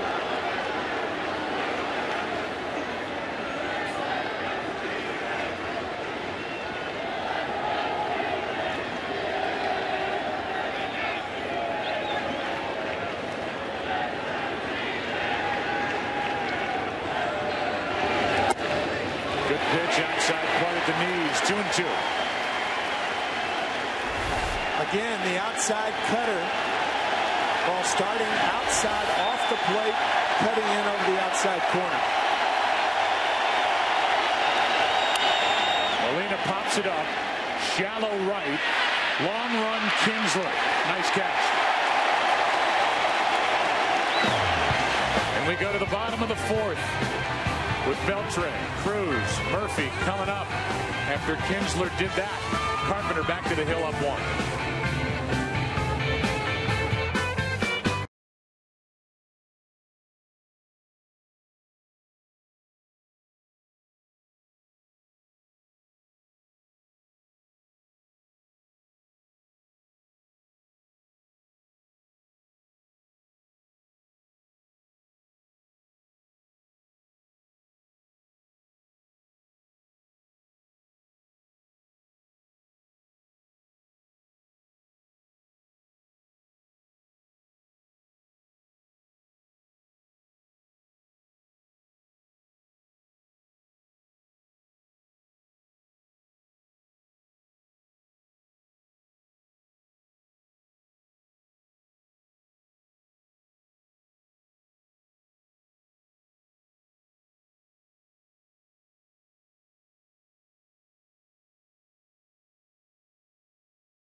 Trivia question.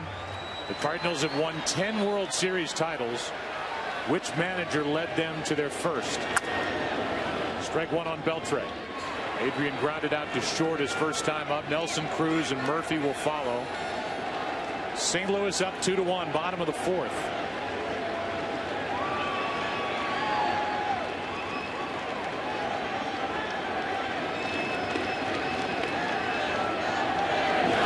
Good curveball there. Strike two. That was the best curveball he's thrown to a right-handed batter tonight.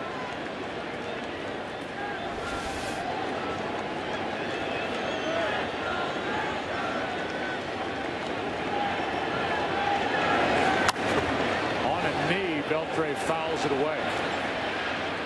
You know, we have seen when Beltre played for the Boston Red Sox, we have seen him hit home runs and then go to his right knee. It's not that easy. Another one. That was last year.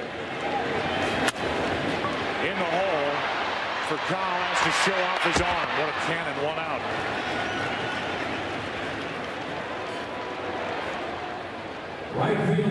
You're talking about Chris Carpenter. We mentioned that there were questions about a sore elbow going into game one, and the weather was cold and windy that night in St. Louis. It's got to feel good for any pitcher at this time of the year, after pitching through cold, to come to Arlington or a warm weather ballpark, get a chance to get loose on a 73-degree night. Like pitching in Southern California or Arizona in the outdoors.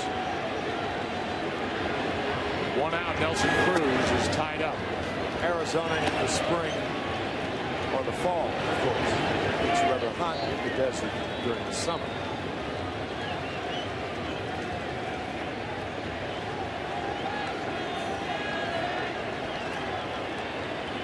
Deal one. Same spot. Did not go this time. The count 1-1 strike. Cruz lined out to deep center his first time up.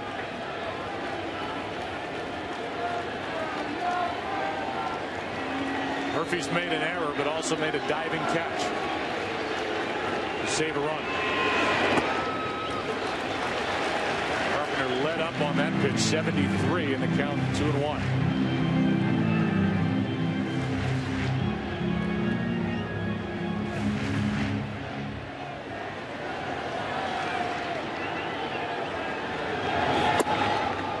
On the outside corner, 2-2.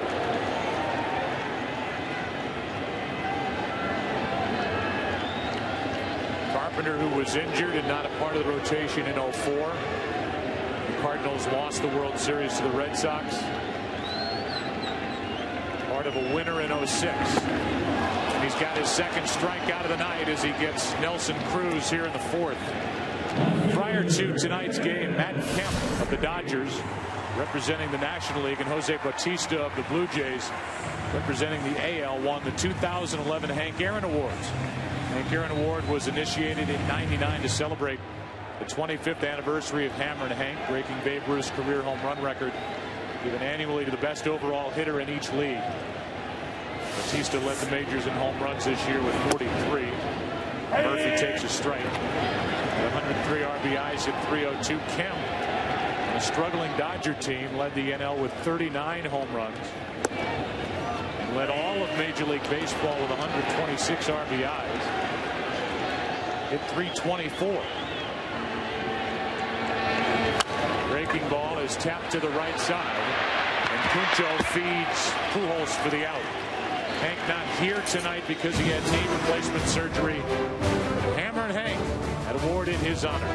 It's 2-1 after 4 in Game 5, and back after Arlington after a word from your local Fox station.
1 for the Cardinals, up 2-1 in Game 5, 5th inning now.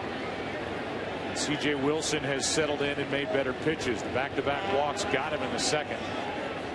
Schumacher has an RBI groundout. And off we go in inning number 5. Schumacher fooled, missed it by a lot. Strike 1. Schumacher, when Chris Carpenter had that 3-hit shutout, the 1-0 win in Game 5 in Philadelphia to win the NL Division Series. Had an RBI double, the game's only RBI, but that's when he strained his oblique. He was not on the active roster for the NLCS against the Brewers. Yeah, it was a costly RBI for the Cardinals. There's one into center, and Schumacher, who will likely get a start in Game 6 as well against Colby Lewis, is on to start the 5th.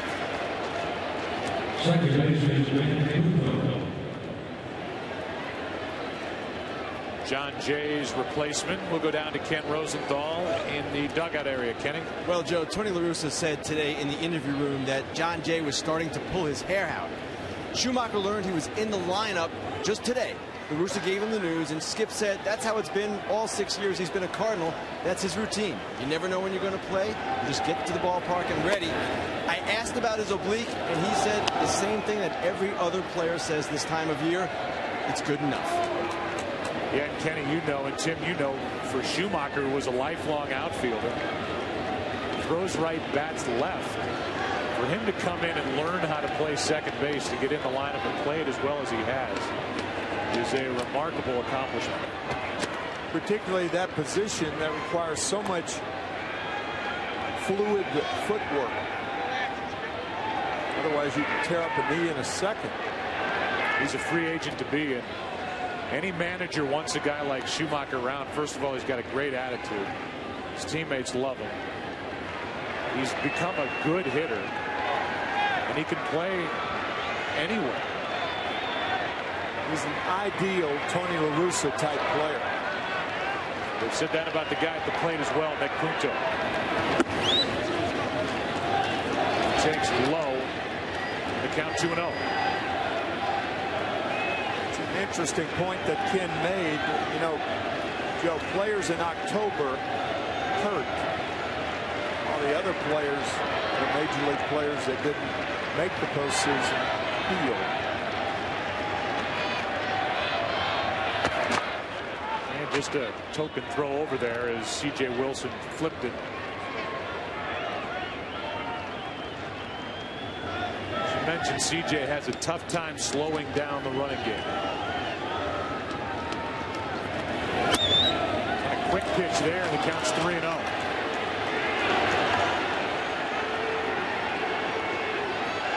Interesting, no sign of the bunt with Punto after that leadoff hit. And now Punto has the count in his favor, 3-0. He'll take 1, maybe 2 strikes. Maybe.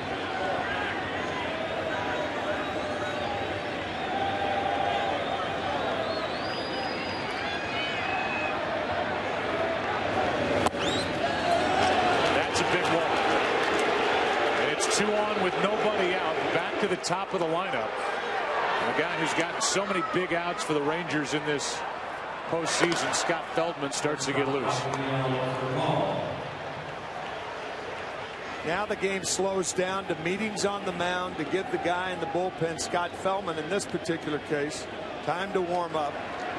Adrian Beltre, meanwhile, is talking to C.J. Wilson and Elvis Andrus to find out what everybody is going to do on the bunt. See, Beltre, the captain of the infield, as far as giving the signs.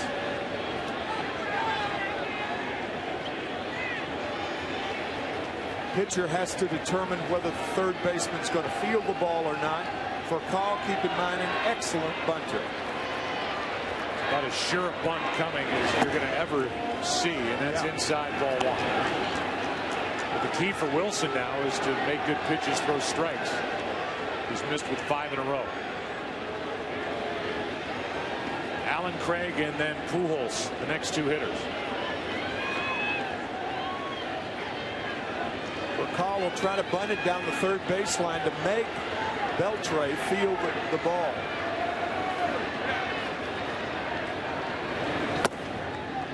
Strike one.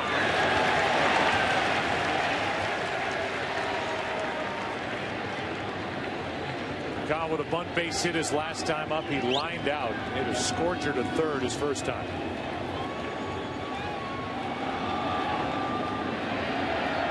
I don't think I've ever seen that. A pitcher get off the mound and look at the third baseman giving the signs.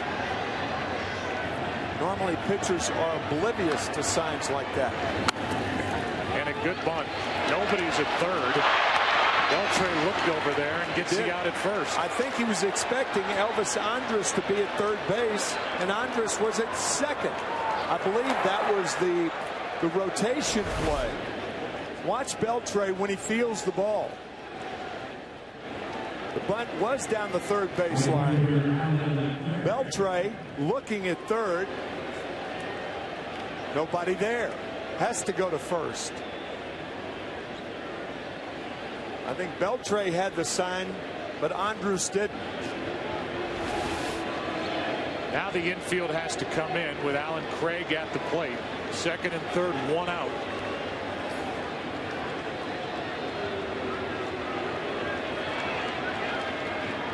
Cardinals leading by one, and that's inside ball one.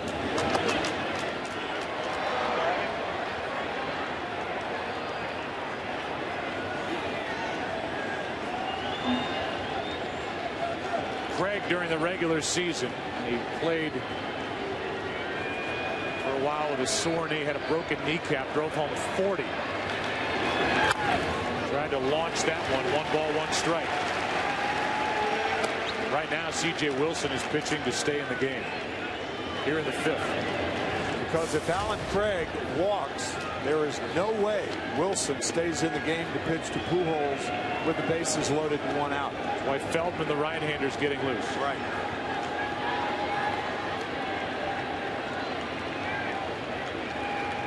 Craig on 1-1. Strike 2.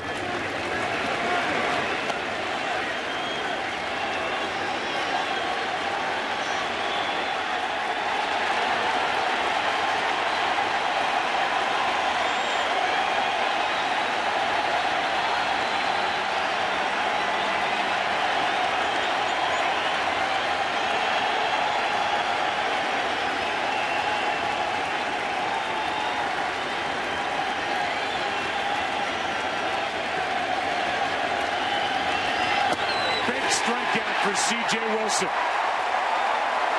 2 out. Now there's a place to put Pujols. Here are the pitchers leading up to that big strikeout. Inside again. Curveball. Curveball. The count 1-2. He gets his man. And now Mike Maddox, the pitching coach, very happy, and Pujols will be walked. For the second consecutive time. And Alan Craig is 0 for his last 9. That's after that first inning home run here in game 3.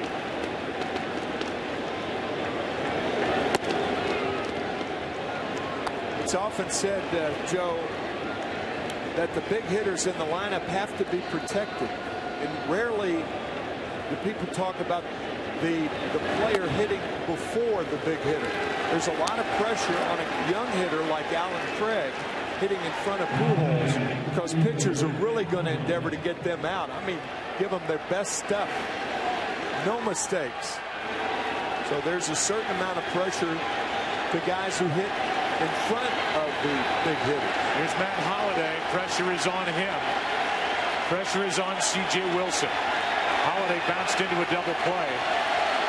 The first and third, 1 out, last time up. Bases loaded, 2 out. Strike 1.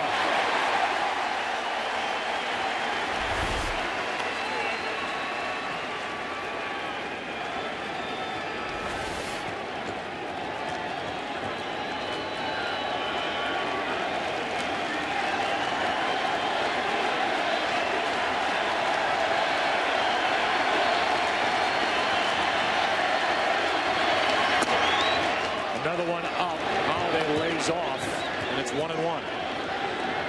So the Rangers intentionally walk Pujols in the 3rd Holiday followed it with a double play ball. Now they intentionally walk Pujols in the 5th. It's up to Holiday again. The count 1-1. Strike 2.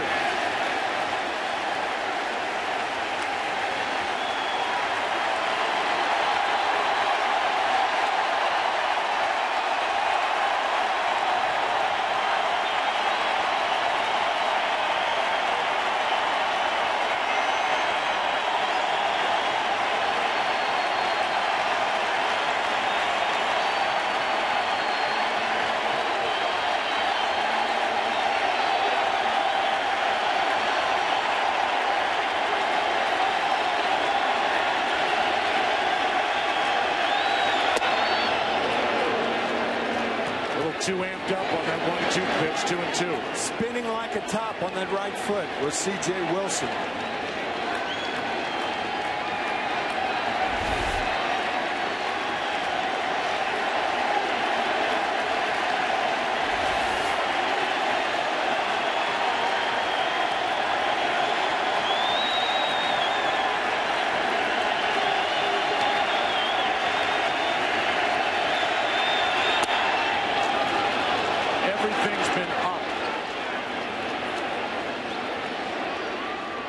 Kind of get the feeling that this crowd is having the effect on C.J. Wilson, getting him ramped up. And he can't get the ball down.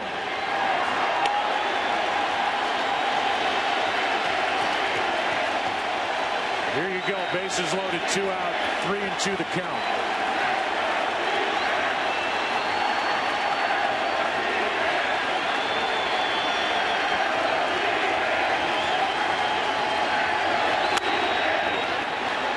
Andrews to first.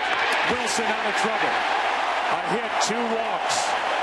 A bunt mixed in halfway through game 5. Wilson just walked the tightrope, and it's still 2-1 St. Louis.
Chevrolet. Thanks for making Chevrolet and baseball a part of America for the last 100 years.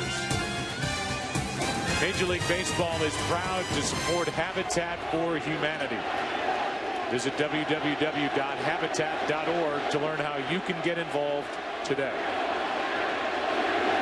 Napoli chant as he leads it off in the 5th. 2-1.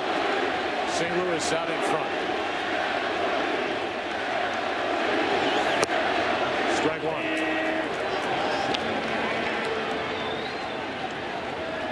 Cardinals had a runner at second, nobody out in the 3rd, didn't score, had first and second, nobody out in the top of this inning. Did not score. Strike 2. As Carpenter's worked the inside part to Napoli, who hit a 3-run home run last night. It's another way of stripping a hitter from his power. Pitch him in tight. Make him bring the hands in. Breaking ball misses. Ball 1. Ron Washington making that point to us again in his office today, Joe. It's about the 4th time in this postseason that Washington has talked about pitching guys inside. Napoli pops it up. In comes Schumacher, and he'll take over and grab out number 1. While we get a moment, our Get to Better State recap brought to you by State Farm. Verado Home Life and Banking, get to a better state. Mike Napoli made that throwing error in Game 3. Scratch of the head afterward, but boy, did he make up for it last night. First pitch, 3-run home run that just shot out of here off Mitchell Boggs to make it 4-0, and that's how it ended. They love him here in Texas. There's Mitch Moreland, who homered for the only run tonight for the Rangers. Slider for a strike. Only his 3rd hit of the postseason, now 3 for 24. That's that home run. 1-1. Game 6 will be a rematch of Jaime Garcia and Colby Lewis. They were both very good in Game 2.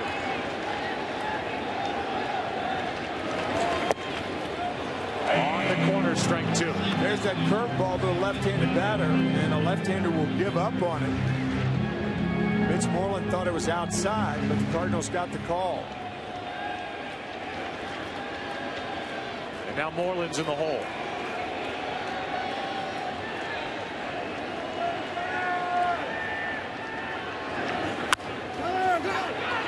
Pujols goes far to his right. So Punto grabs it, feeds Carpenter, 2 out. Yeah, second baseman will call a first baseman off a ball like that. They have a word sign.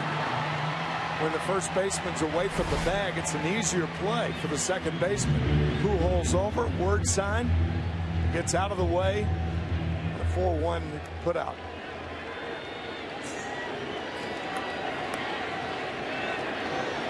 And now back to the top of the order, Ian Kinsler. There's 1 home run this postseason. He's popped up twice tonight. Damn it!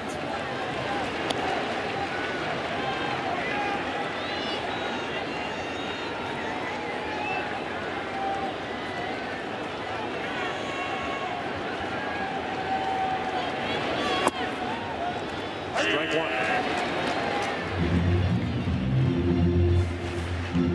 Low pitch count for Carpenter, 65. Which is exactly what the Cardinals want. They want him to be Mont's setup man tonight. They have other options. Other guys have been good, but Tony La Russa all year long has let Carpenter stay out on the mound longer than any other pitcher he has. Because of that, Carpenter's thrown a ton of innings. Strike 2. Well, success will do that. It'll allow a manager to stick with the starting pitcher. And consequently, if you pitch deeper into the game, obviously your pitch count's going to go up. He's thrown 265 total innings this season. And He makes this play, tries to, and can't pick it up. That'll be an error to keep this 5th inning alive. He had it, lost it. Well, when you're 6'6", you have a tendency to overrun the ball. I think he did that. Now trying to get it with the glove hand. Trying to scoop it. Falls out of the glove. And now here's where the real error comes in right here. Trying to scoop it and drops it again. So just to give you an idea as I talk about workload for Carpenter. 36-year-old right-hander is second in baseball to Verlander, who ended his year with 271 and a third innings pitched. Carpenter's at 265. The top 2 guys in baseball. 1 on, 2 out. And this would be a place where the Rangers, if they can figure out how to do it, would want to run. Kinsler found out how to do it in game 2. At Gutsy, nobody out steal of second base when the score was 1-0 in the top of the 9th inning by Texas. Kinsler's 1 for 3 stealing against Yadier Molina.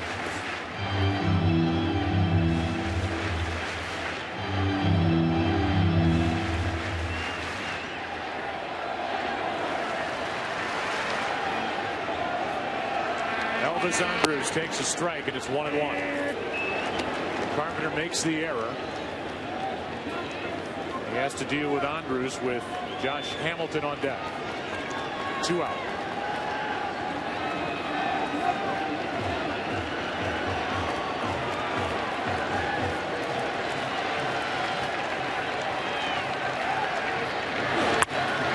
In the air to center, and Schumacher is there to end the inning. Hard hit on a line.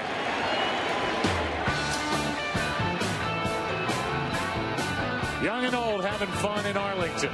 Rangers have left 4, trail by 1 after 5.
We are in Texas, and it's been fun throughout this postseason. And some fun facts. The hamburger was created in this state. You could fit 220 Rhode Islands in this state. It's the state with the most airports in the United States, over 2,000. And we will be at one tonight. So will the Cardinals, so will the Rangers. Off day tomorrow, and then back at it on Wednesday in St. Louis for Game 6. Sam Houston knew what he was doing. Yes. Yes, he did. As Berkman takes the ball, pretty good pitch. We're in the 6th. St. Louis up 2-1 as they were after 3. There's a strike. Been a lot of action, but no runs since Moreland's blast in the 3rd. Cut the lead in half. It's Berkman, then Freese, then Molina. Dangerous foul ball, strike 2. C.J. Wilson, who survived the 5th, is back out for another inning. And Feldman is right there with him. 2 right-handed batters to follow.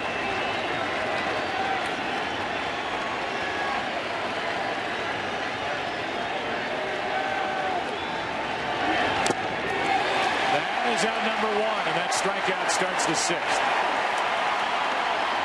Berkman has struck out in consecutive at-bats, and we go back to the 4th inning when he was called out on strikes. And we give you sounds of the game. It was a good pitch. I mean, it was right. I mean, right at the top, right on the corner. I mean, it was just. I know you got a good eye, so yeah. No, it was. I mean, but it was such a. I mean, it's just perfect. Yeah. Tip your cap. Yeah.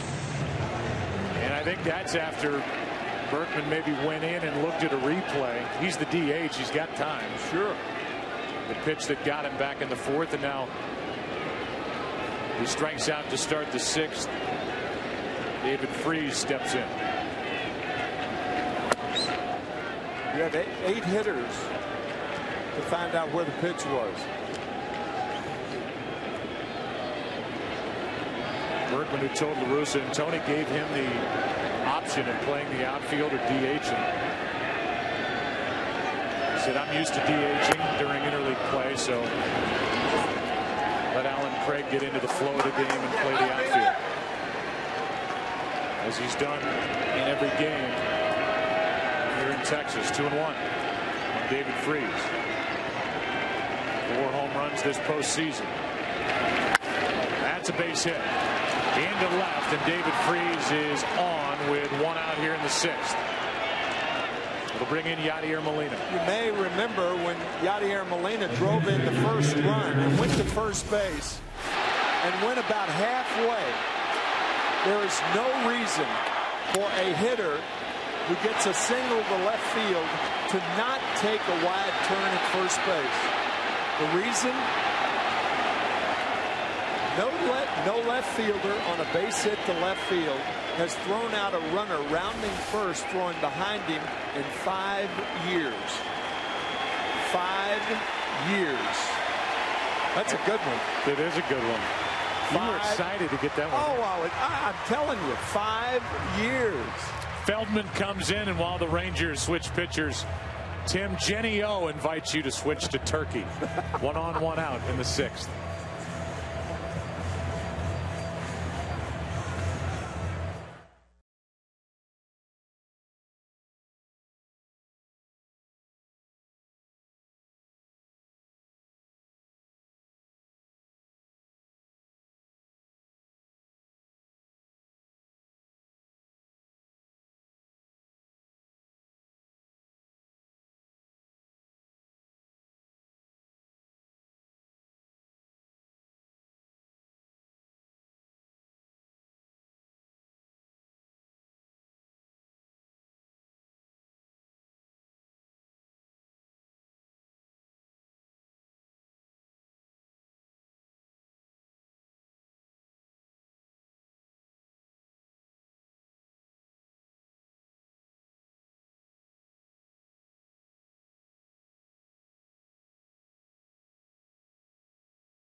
move into the bullpen. And the Rangers call on Scott Feldman, who's been so good this postseason. In just under 12 innings, 1 on, 1 out.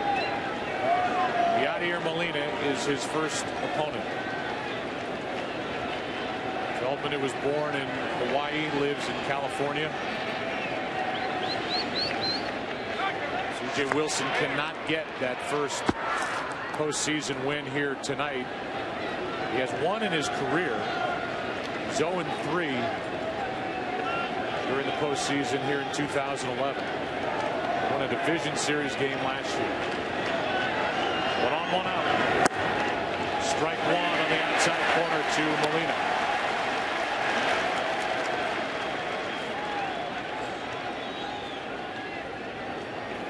So who knows what the future holds for C.J. Wilson, a free agent to be at the end of the year. Depending on how long this series goes, he could be an option out of the bullpen where he used to pitch. For Ron Washington, Molina has his second hit. And it's 2 on with 1 out on a base hit by Yadier Molina with Schumacher coming up. Boy, that breaking ball from Feldman just hung right in the middle of the plate. We've said it many times, when a catcher has to go from outside and move his mitt toward the middle of the plate, as you look at the breaking ball hole, you can see it's to the left of Napoli, and that usually spells trouble for a pitcher, and it did then. The Cardinals have stranded 5. They've hit into a double play. Rangers have stranded 4. St. Louis up by a run in the 6th, and the batter is Schumacher. Who had a base hit last inning. Now he faces the right hand. To the right side. And that will be out number 2 with the runners advancing to second and third. Nick Punto coming up.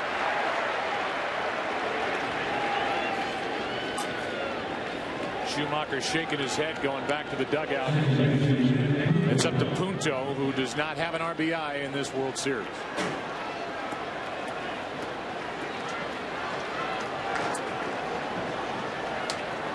La Russa's group has had their chances, 1 for 8 with runners in scoring position. McAdams is starting to do his loosening exercises. The Rangers are into their bullpen. Here's Punto, second and third, 2 out. Ball 1 down and in. Anytime first base is open with runners on at second and third, I think baseball fans nowadays are inclined to think they're going to pitch around the hitter. No thoughts of that whatsoever right now. It's Feldman versus Punto. No thought of pitching around him. Inside 2-0. It's what he's done with runners in scoring position this season.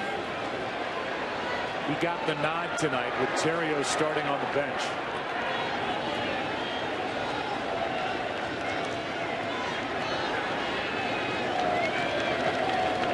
He could come up with a big hit for St. Louis here in the 6th. Good pitch on 2-0. It's the breaking ball over in a fastball count.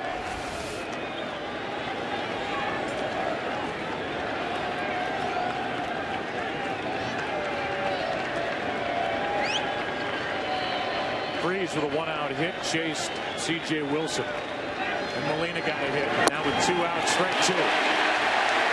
2-2 on Nick Punto.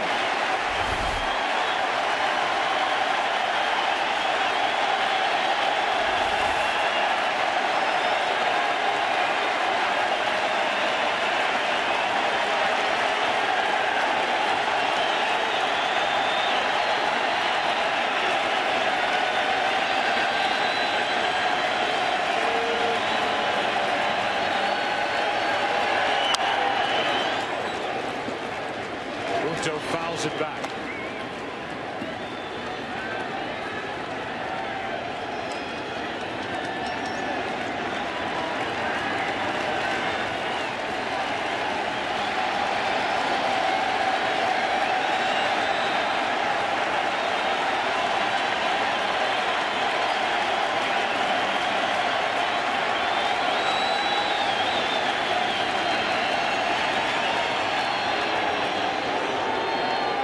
Diffley goes out to talk.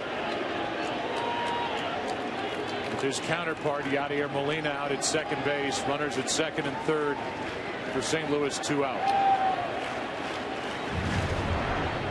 Game 6, we know there will be one on Wednesday night. On the air at 7:30 Eastern, 4:30 Pacific.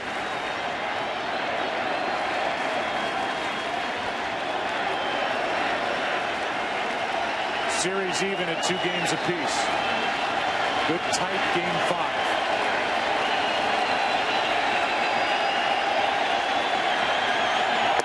Puto strikes out, and Feldman gets out of the jam. Cardinals have now left 7 and lead by 1 after 5.5.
For the Rangers, down by 1 as we start the bottom of the 6th.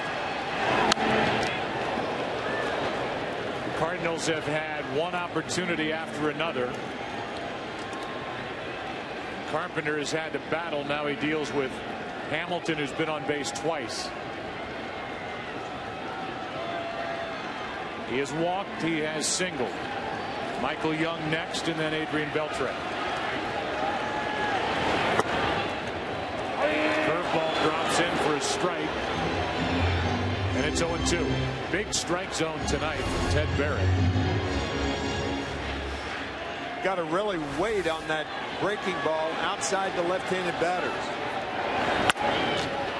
Pujols gets the high hop and goes to the bag. 1 out. It's painful to watch Josh Hamilton swing, and knowing that he's hitting off that front foot. Again, that just strips him of his power with that groin pull. Here's Michael Young, who's grounded out twice. He did so his last time with 2 on. In 2 out. That's the one at bat the Rangers have had with runners in scoring position and Young grounded out.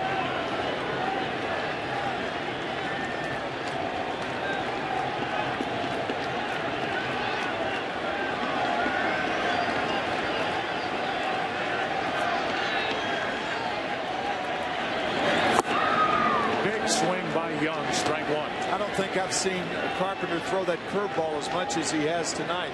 He is really dependent on that pitch to both right-handers and left-handers.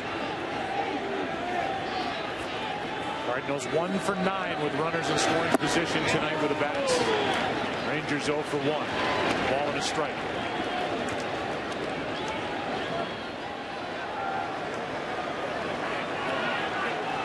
It's Joe Patini, the bench coach for Tony La Russa.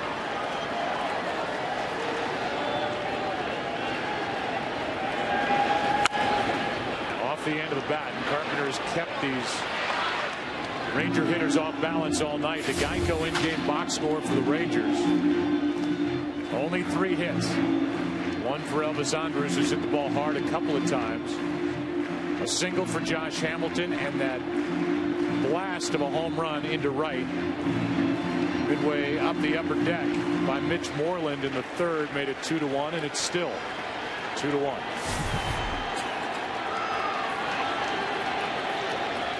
Here's a 1-2.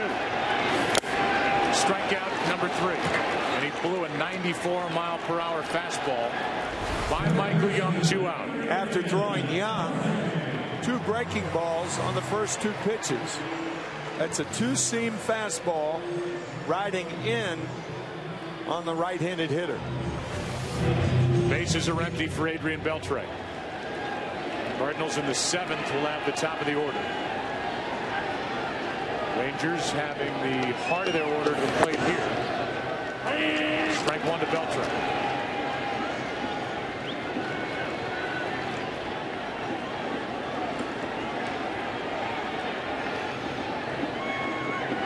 Breaking ball is hammered deep into left, and game 5 is tied.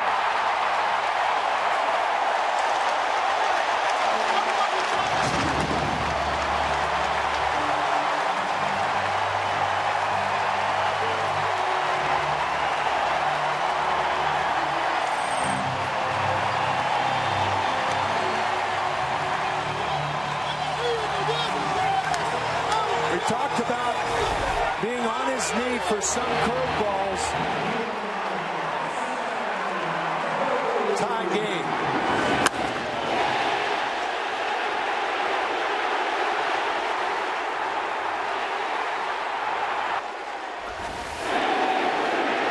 Nat Cruz takes the ball down and away.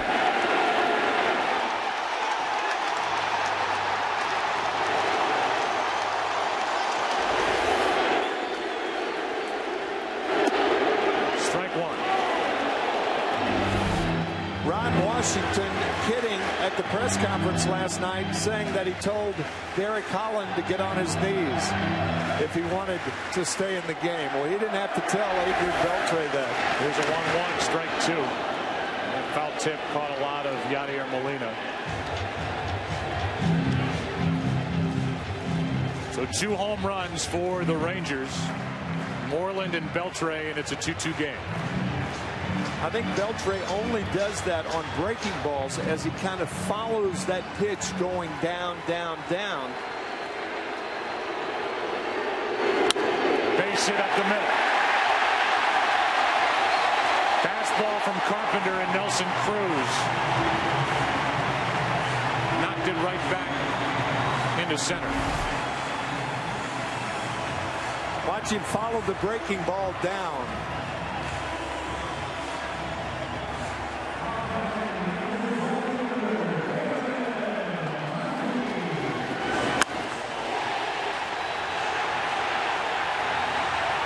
The go-ahead run is on with 2 out. And Adrian Beltre, who hates to have his head touched, had Elvis Andrus take his helmet off from behind him, and then everybody started touching the third baseman for the Rangers. He said you can only do it after a home run.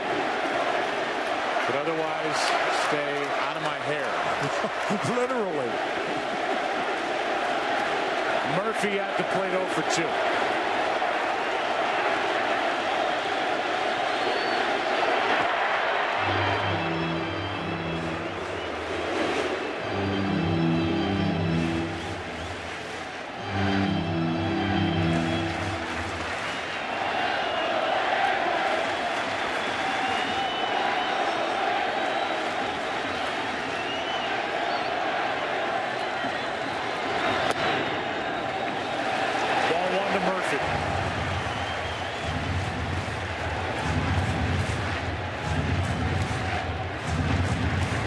Alexi Ogando getting loose.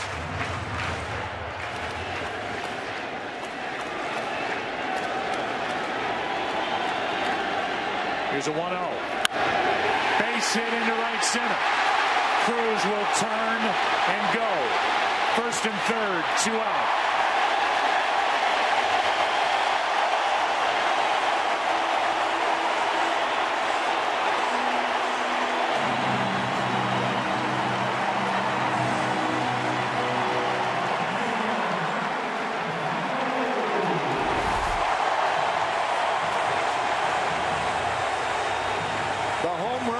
And then 2 singles up the middle, one by Cruz, the other by Murphy, with Cruz going to third.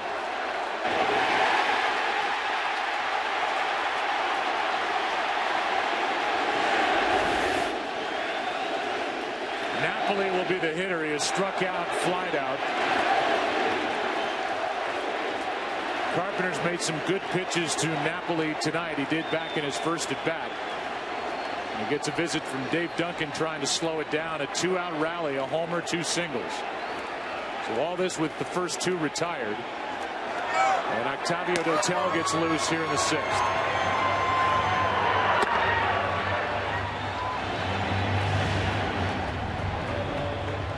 Ted Barrett goes out to break up the meeting. It'll be Carpenter against Napoli.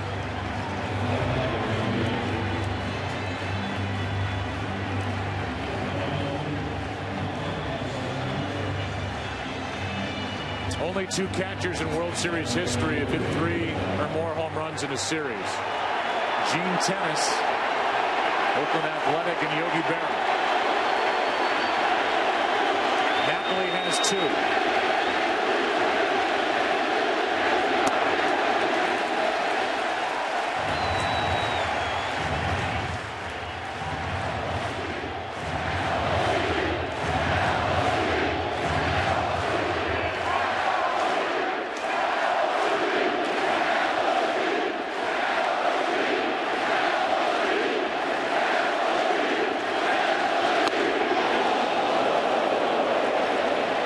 Strike 1.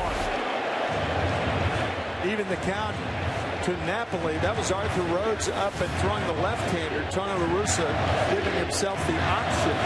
Should Carpenter walk Napoli, he could bring in Arthur Rhodes to pitch to one batter. Left-hander.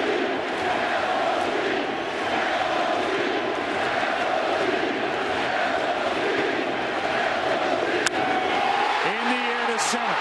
Back is Schumacher. On the track to end the inning. Over 400 feet away. And Schumacher had a long way to go. And the guy who delivered the pitch celebrates. 2-2 after 6. Back after this from your local Fox station.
was so good in the postseason the first 2 rounds. The Cardinals have knocked him around so far in this World Series. And he will deal with the top of the lineup for Cal, Allen Craig, and Albert Pujols in a tie game in the 7th.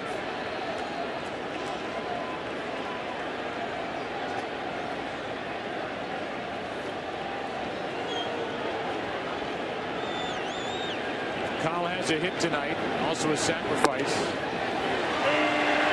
Breaking ball is in for strike 1.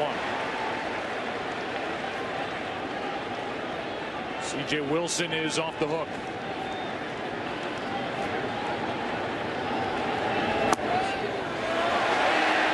Strike 2. For Cal has yet to see the good Alexi Ogando fastball.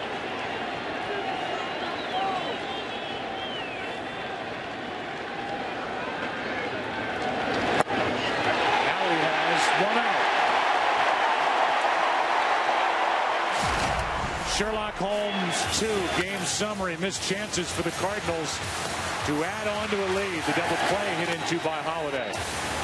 Then he grounded out with the bases loaded in the 5th. Punto struck out with 2nd and 3rd, 2 out.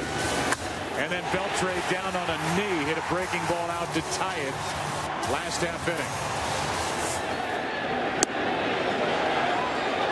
There's that matchup again of Allen Craig and Alexi Ogando.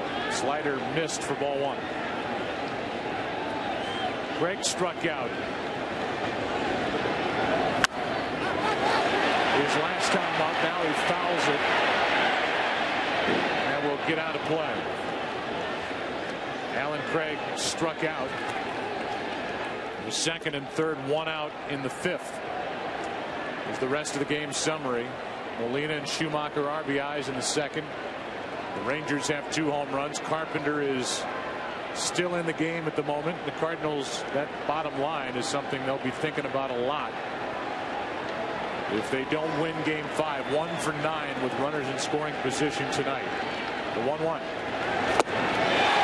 Good slider, strike 2. Allen Craig has not seen a fastball since his 2nd pinch hitting appearance of game 2. 3 straight sliders to Allen in this at bat.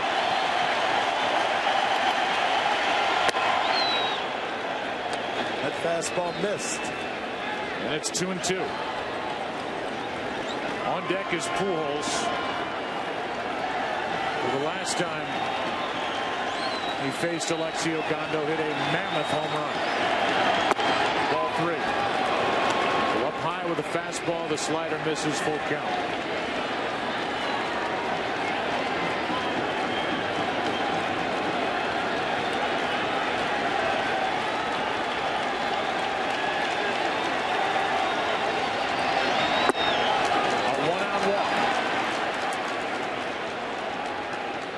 One on, one out with Pujols walking in. Last time he faced Ogando, 96-mile-per-hour pitch at the upper reaches of the strike zone. And he hit a 423-foot home run.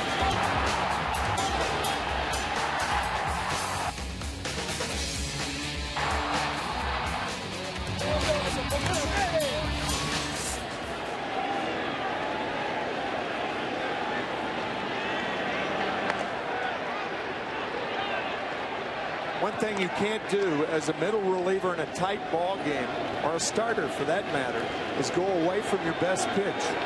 Ogando's best pitch is his fastball. Just didn't locate it well to Pujols. Strike 1 on a slider.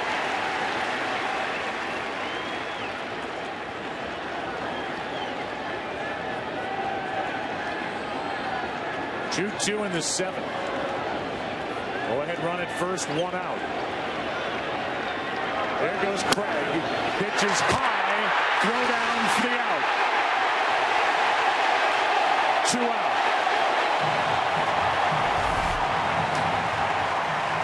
Now you have to be more sure with Albert Pujols when you try to steal second base than anybody in baseball, in my opinion.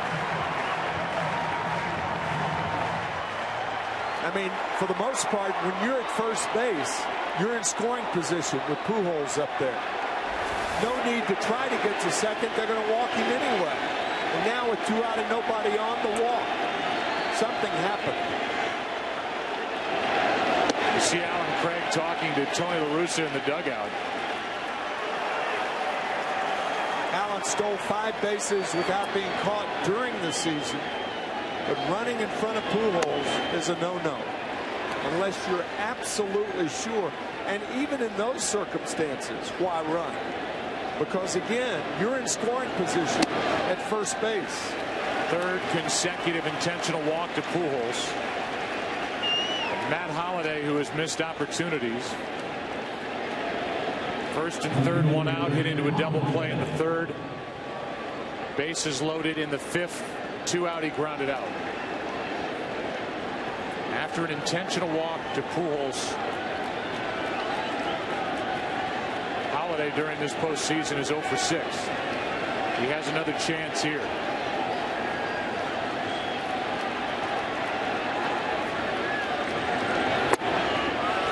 Ball 1.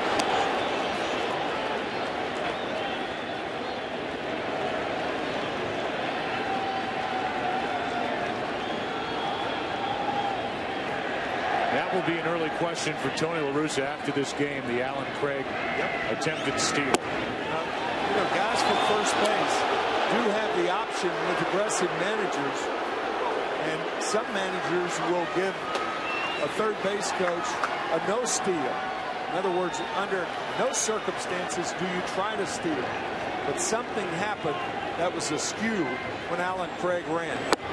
There's a strike, a 2-0 slider from Ogando.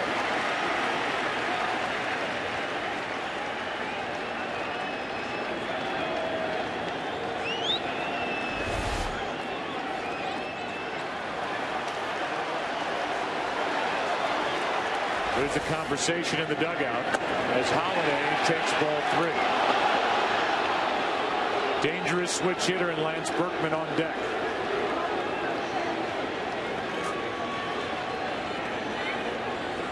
And a dangerous hitter at the plate with a count in his favor, Matt Holliday.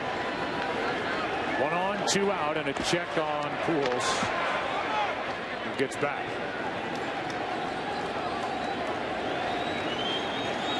Never has a caught stealing caused such questions in recent memory of World Series play.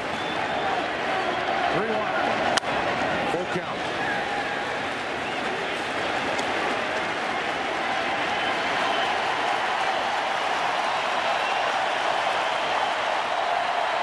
Pujols will take off.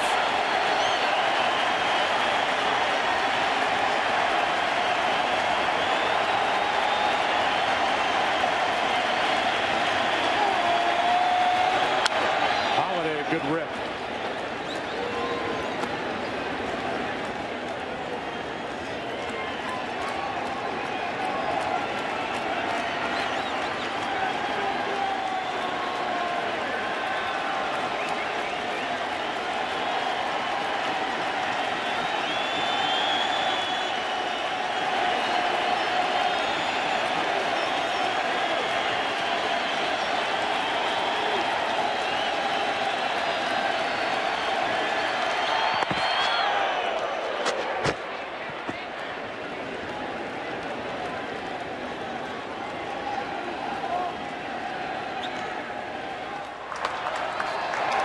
Low and Darren Oliver, but all eyes are on Ogando and Holliday.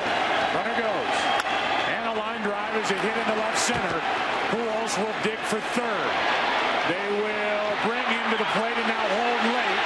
Pujols stops halfway down and gets back to the bag. And what that did was allow Matt Holliday to go to second base. Pujols running on the play. The single is up the middle toward left center. Josh Hamilton realizing he had to get rid of the ball in a hurry. Pujols finds the ball, and now Jose Oquendo brings him around the bag and holds him up. I'm not sure Pujols ever saw Oquendo. He is an excellent base runner, but I've got to say that from second to third, you have no reason to look at the fielder. It slows you down. Pujols did that. He didn't pick up Oquendo, but he stops in time. See, turning around, all of that, I mean, your third base coach is there for a reason. Pujols going 3 or 4 feet up, now he's talking to Oquendo about it. But that look from second to third, when you look out at the outfield, that slows you down. Pay attention to your signal cop right in front of you. Second and third with 2 out. Berkman at the plate. We'll see if the Rangers want to pitch to him, and they won't.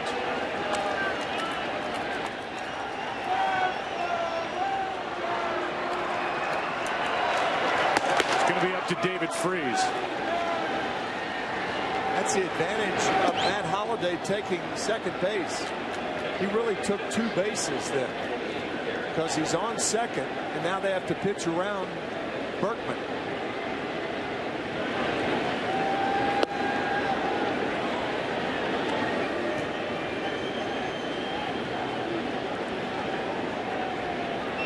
One thing the Cardinals have done in this series the Tigers could not do is figure out Oquendo. He was walked 2. This will be the 3rd of the inning, the 2nd intentional pass. A big caught stealing as Alan Craig was thrown out. And it's led to this. Bases loaded. 2 out. And David Freese coming up as Mike Maddox will jog out and talk to Oquendo, and the numbers back it up even in the division series against Tampa Bay. Joe, it's interesting to do the math. How many times have you ever seen the bases loaded with 3 hitters with 2 intentional walks? It's very rare. Obviously, with nobody on, Pujols was walked, then the base hit by Holliday, and now Berkman was walked. It's up to David Freese, who is 1 for 3.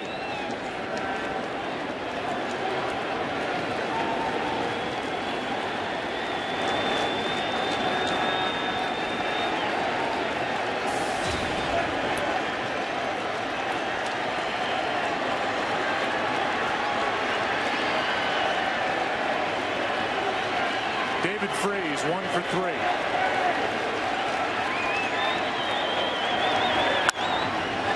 It into center. Should end the inning. Hamilton is there. And the Cardinals have now stranded 10. Hit into a double play and lost Alan Craig trying to steal in this 7th. Oquendo gets out of trouble. And this game remains 2-2 as we get to the 7th inning stretch. 1 hit in the inning, 3 walks.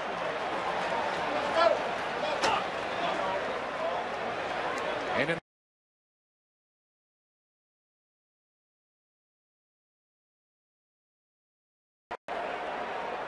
for the Rangers. Right now we join public address announcer Chuck Morgan for the introduction of God Bless America.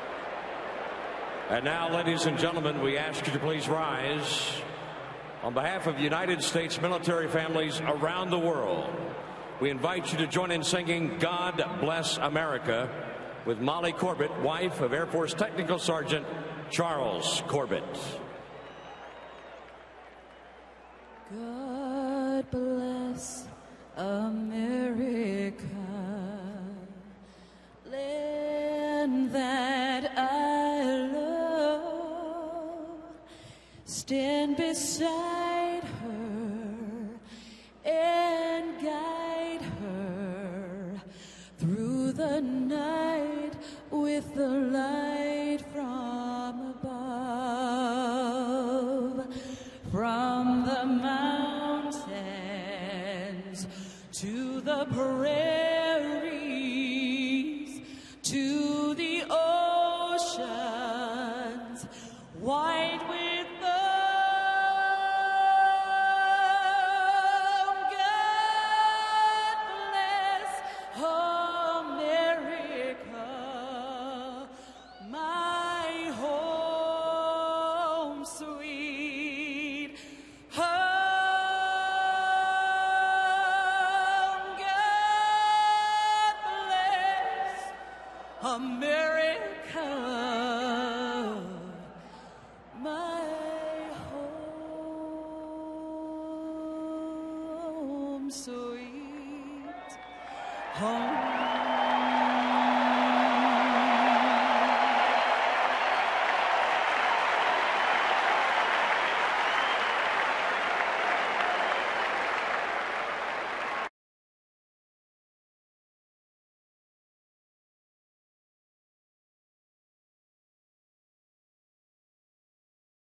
Toyota, and by Verizon, America's largest and most reliable wireless network. Aerial coverage of tonight's game is provided by DirecTV. What a game. 2-2 into the bottom of the seventh. Chris Carpenter is back to work. It'll be Moreland, Kinsler, and Elvis Andrus.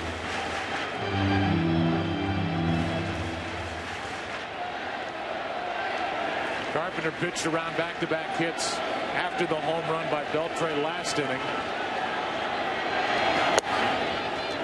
If he's been watching his offense, he has seen one missed opportunity after another. The score runs here tonight as the Cardinals have stranded 10. Hit into a double play and lost a man stealing. A questionable bit of strategy by either Alan Craig on his own or Tony La Russa or a missed sign. But as a result, a walk followed by a walk, a hit, another intentional walk, and no runs. Weird inning. Here's an 0-2 to Moreland. Into center field, Schumacher makes the catch, got a nice jump, one out.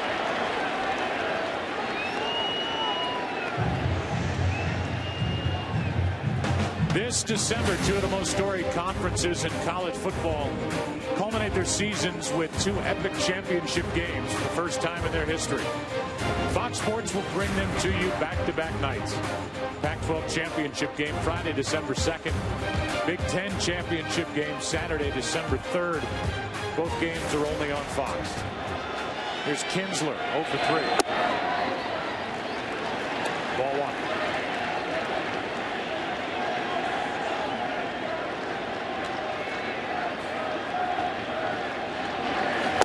Strike one.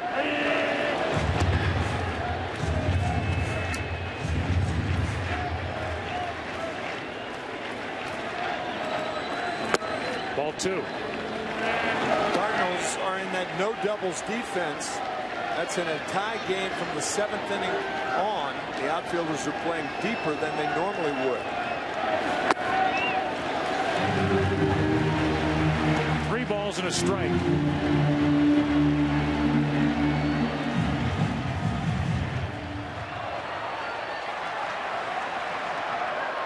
Zepchinski getting loose as Kinsler takes a 1-out walk.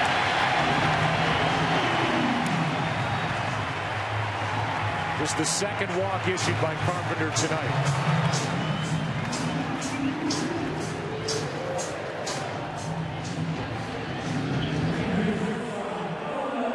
While Molina goes out to talk, Elvis Andrus digs in.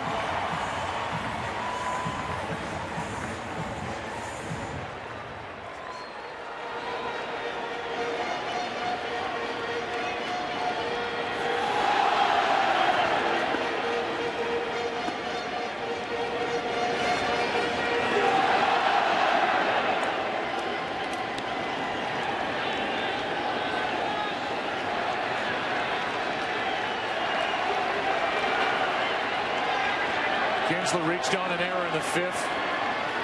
Did not try to run.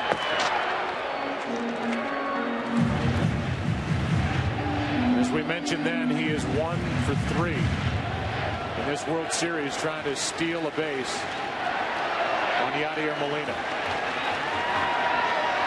He takes that walking lead and tries to time the pitcher.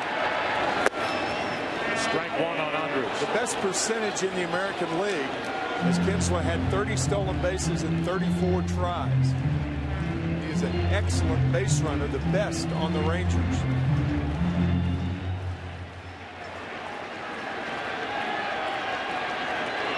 That's what the Rangers have done as a team.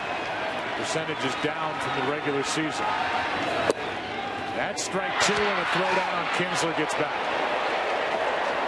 We've seen Beltre hit a home run from his knees, and nobody throws better from his knees than Yadier Molina.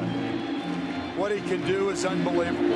From his left knee, rocket to first. 39 pickoffs during the season in his career. Leads all of Major League Baseball by far.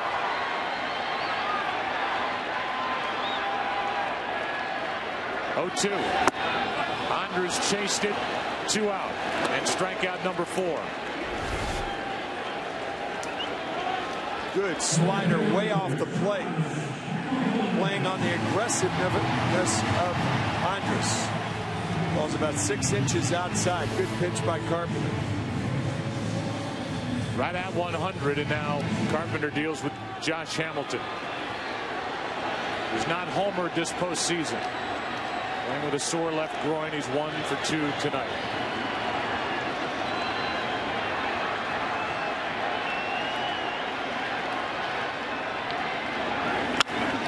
Into center.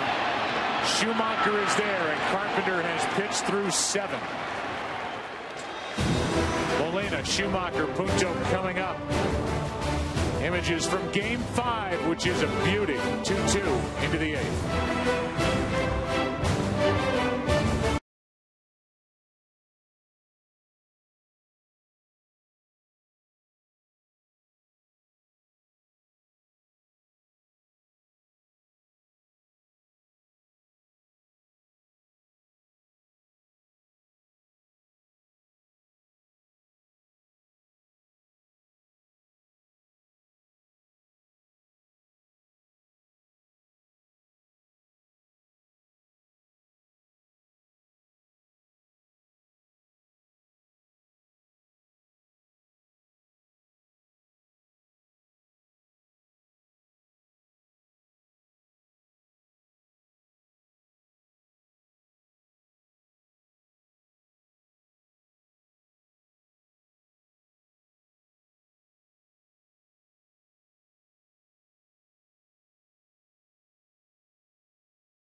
To the 8th inning, Yadier Molina is first up.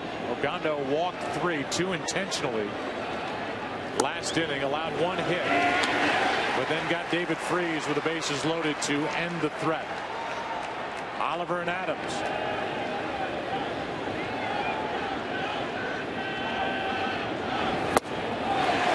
Good fastball from Ogando, strike 2.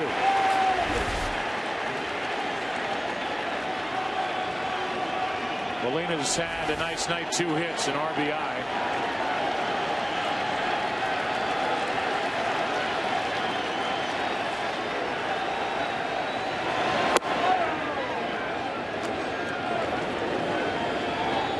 Ball 1 with Schumacher and then Punto. Bottom 3 in the lineup.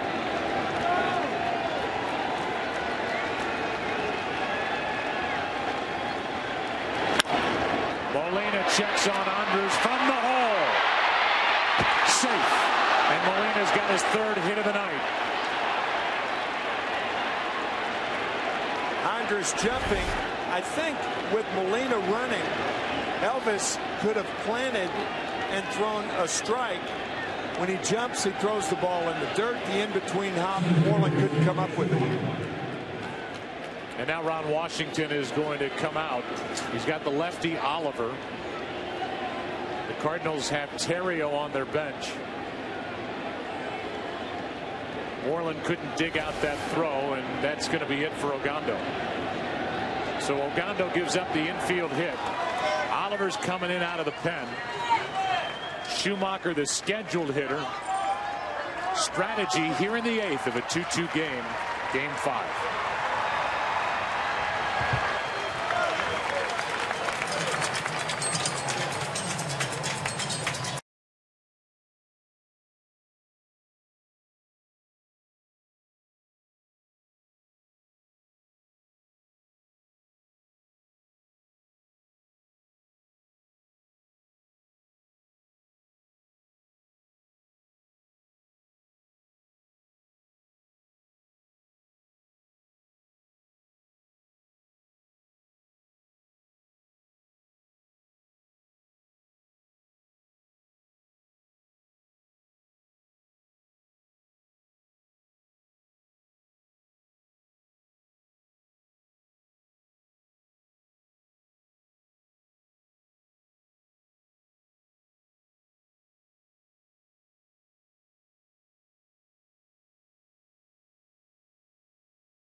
The Cardinals have won 10 World Series titles. Which manager led them to their first? The answer is Rogers Hornsby. It was in his first full season as the Cardinals manager. He was a player manager. He played second base at .317 with 91 RBIs. So that's the answer as we're in the 8th.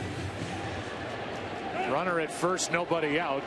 And Terrio will pinch hit for Schumacher. In that World Series 1926, I'm not going to say you may remember, but the score was 3-2 in the bottom of the 9th when Babe Ruth drew a 2-out walk before his attempted steal of second and his being thrown out at second base. was the last play of the game as the Cardinals win their first World Championship. There's a pitch inside to Theriot showing bunt, and there'll be a lot of conversation about Allen Craig out. It goes down as a caught stealing. But it looks to us in the booth, the more we look at the replay from what transpired in the 7th, that was a hit and run put on by either La Russa or the guy at the plate, Albert Pujols. Here is Theriot with a bunt. And that's good enough to get Molina down to second. Good job by Theriot, 1 out. We go back to last inning. Here's the play. Watch Allen Craig, the runner at first base. You get the second shot. Watch him look back. When he looks at Albert Pujols, that always signifies a hit and run. Now, if it was put on by Tony La Russa wouldn't have stopped and asked Allen why you were running. So what you said makes all the sense in the world. There are some hitters that will put their own hit and run on. They have their own signs. Remember, Dick Groat used to do that in the early 60s with the Cardinals. It was an open palm. The right hand, open palm to first base, you were running. Punto takes the ball inside.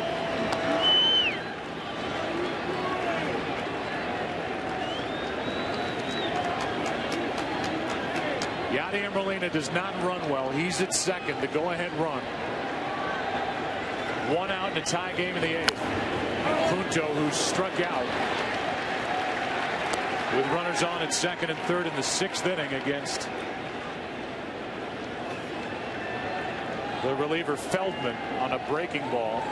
Now fouls this one off his leg, and he's trying to make the pain go away with a 1-1 count. 1 for 14 tonight with runners in scoring position. Over the last 2 games, rather, are the Cardinals, and tonight they've stranded 10. Now have the go-ahead run at second. 1 out in the 8th, and Mike Adams is the one getting loose. You know what some of you folks may be thinking, if it was a hit and run, why didn't Pujols swing the bat? Well, the ball was out of the strike zone. It was actually above his helmet. So there are some pitches that are made that you know you can't make contact with, so there's no sense in swinging, and Allen Craig was a dead duck at second.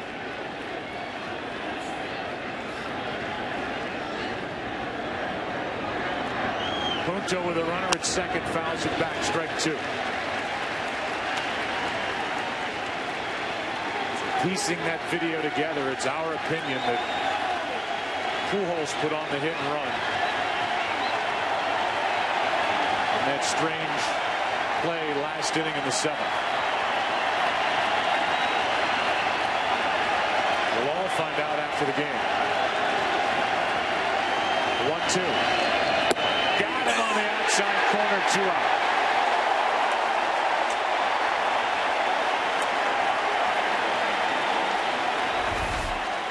So Nick Punto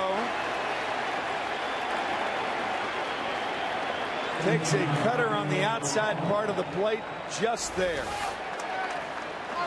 Darren Oliver has been making pitches like that for 20 years in the major leagues. Tony La Russa contemplated a lineup switch with Furcal going to the number 9 spot. He left Furcal in the leadoff position. Here he is. Strike 1 on a breaking ball.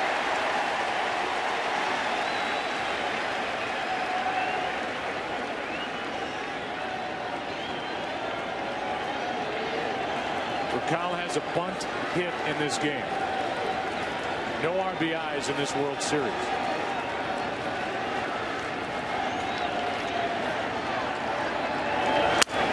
Left side, in the hole, it's a beautiful play and throw by Elvis Andrus, and what a stretch by Mitch Moreland at first.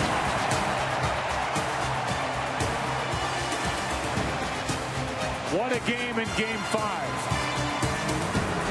Bottom of the 8th inning rolls in, tied at 2.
truth in engineering by Jennie-O. Make the switch. Look for Jennie-O Turkey at a store near you.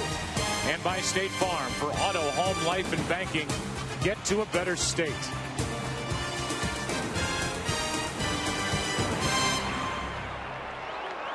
Kurt Busch, star from NASCAR, is at the stadium tonight. You know that guy. The other guy I work with on weekends, Troy Aikman. NFL Hall of Famer, 3-time Super Bowl champ. And Chris Carpenter did really all he could. He was good through 7. Allowed 2 runs on 6 hits. John Jay is in the game. Taking over in center, and Octavio Dotel deals to Young, who shoots the gap in right center field. Michael Young has got a leadoff double to start the 8th.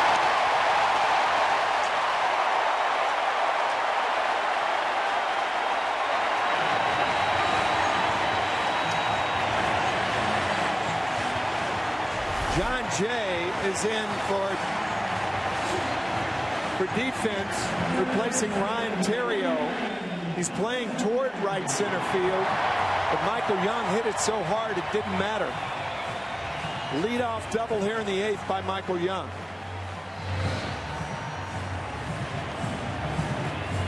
And now Adrian Beltre will be the hitter.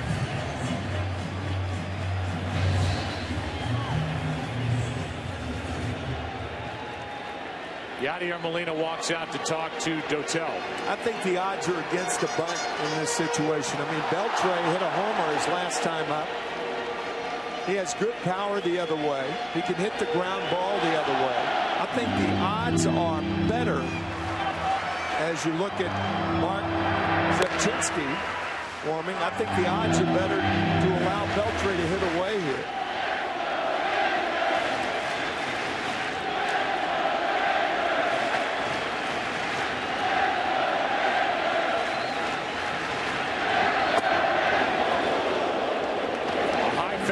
Strike 1.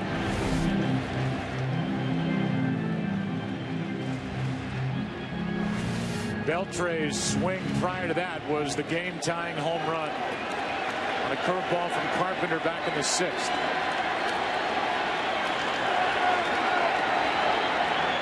Time called at the plate.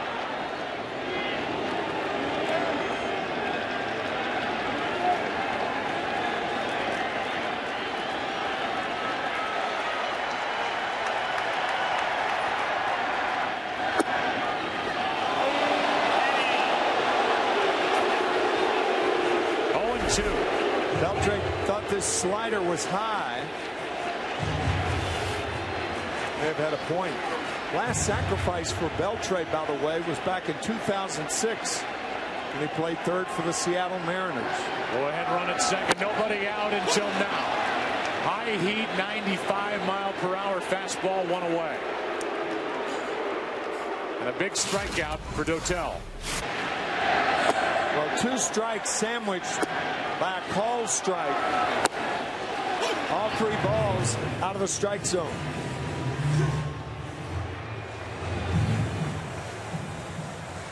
Well, now you've got first base open. And conversation about Nelson Cruz. The left-handed hitting David Murphy is the next batter, with a lefty Zepchinski getting loose.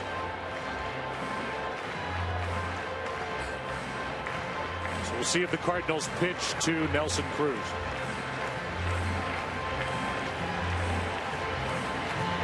A guy who has hit 7 home runs this postseason. Well, if you bring in the left-hander, if you walk Cruz, bring in the left-hander to pitch to Murphy, you're going to be facing Craig Gentry.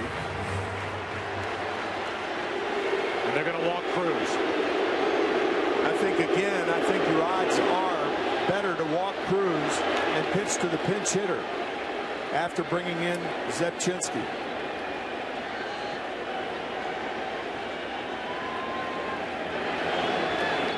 All in an effort to get around a leadoff double hit by Michael DeYoung.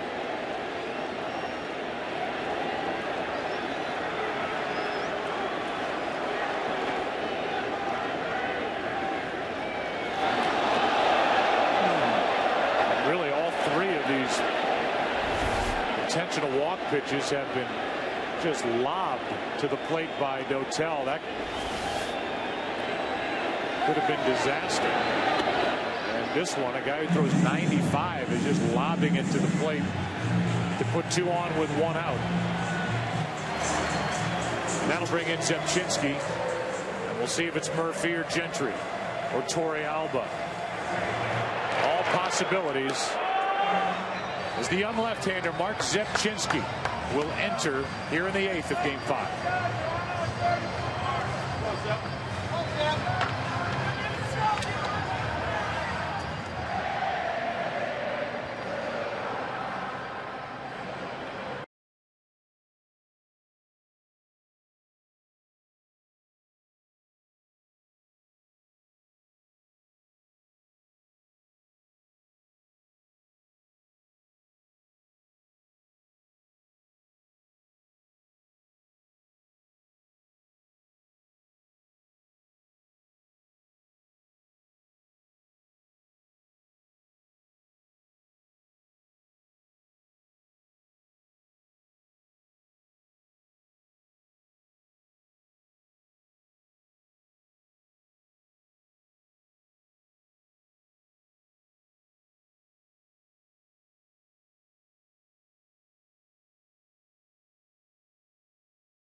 Five with the series tied 2 games apiece. We're in the 8th inning. That's us. We're glad you're with us tonight on Fox. Here is our game summary. RBIs by Molina and Schumacher in the 2nd. 2 solo shots by the Rangers, Moreland and Adrian Beltre. The big story is the Cardinals have left 11 and they've gone 1 for 12. Runners in scoring position. Zepchinski will deal with the left-handed hitting. David Murphy. A bit of a surprise here. David Murphy hitting against Zepchinski. However, Tony La Russa telling us before the game last night that he would not. Don't be surprised, he said, if I bring in Zepchinski to pitch to right-handed hitters. But against lefties, only .215 this year.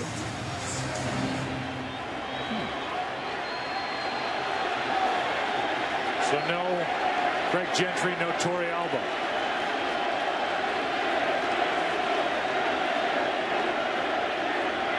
Murphy. Zepchinski knocks it toward Punto, who has no play. And the bases are loaded, 1 out.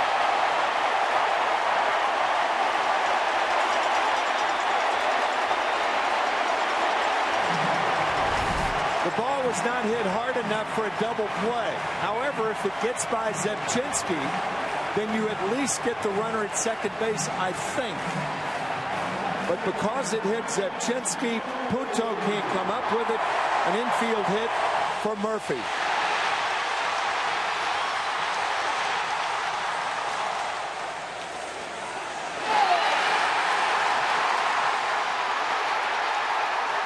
About the only thing that could have prevented an out for the Cardinals then was for the ball to get through Zepchinski without hitting him. Man. Now Napoli with the bases loaded, 1 out.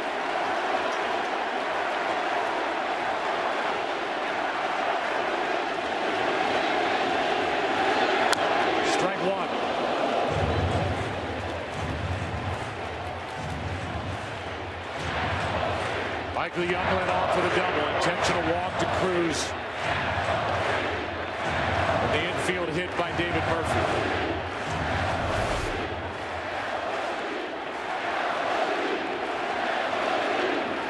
Right off his left knee.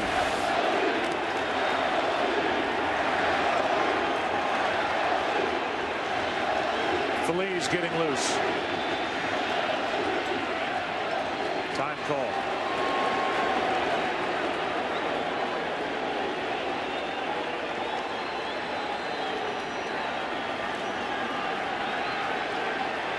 Zepchinski picked up by the Cardinals in July in that trade. Three-way deal with the White Sox, the Blue Jays, and Cardinals, and now Yadier Molina goes out to talk as Lance Lynn gets loose. He got the win here in Game 3.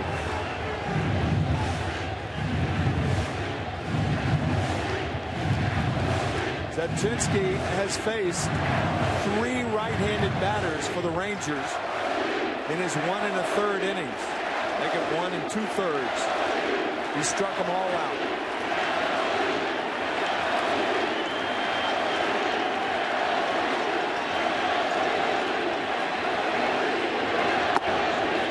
Ball 1.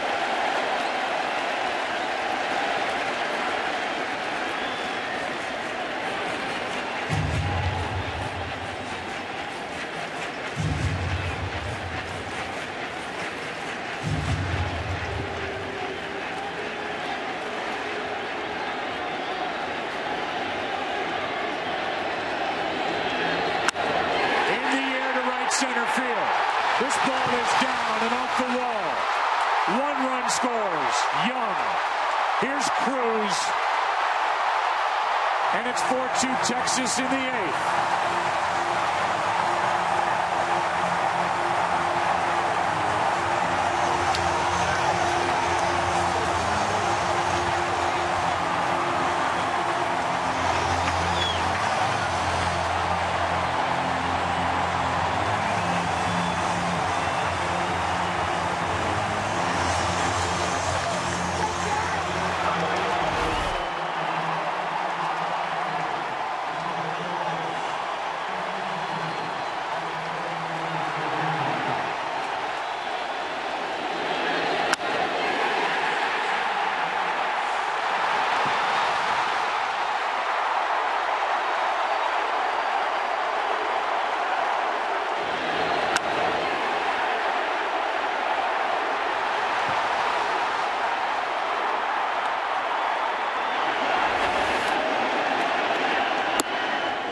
Moreland now strike 1.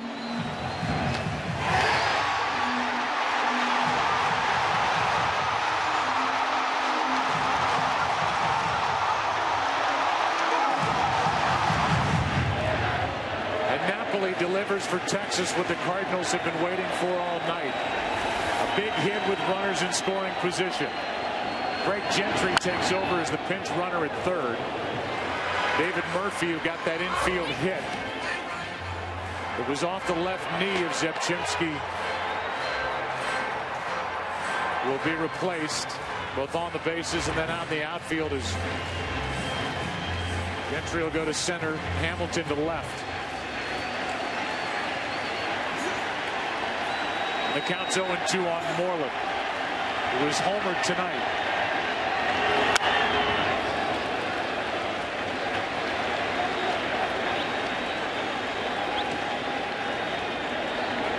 To figure out which was a more valuable hit, Murphy's or Napoli.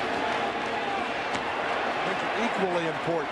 And I think that look from behind home plate, runners at first and second on the ball hit by Murphy, might have led Punto right to the bag.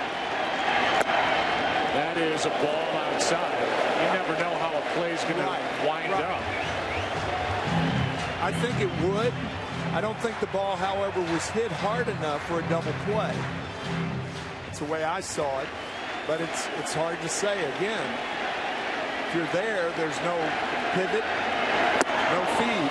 Moreland strikes out, 2 out in the inning. Kinsler's coming up, and Zepchinski is coming out.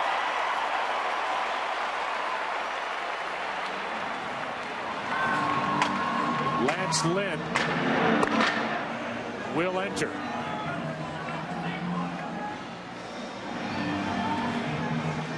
The right-hander takes over. Second and third, 2 out. And now the Rangers up 2 in the 8th.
From La Russa to Washington to the fans, Zebchinski can only think about what might have been had he not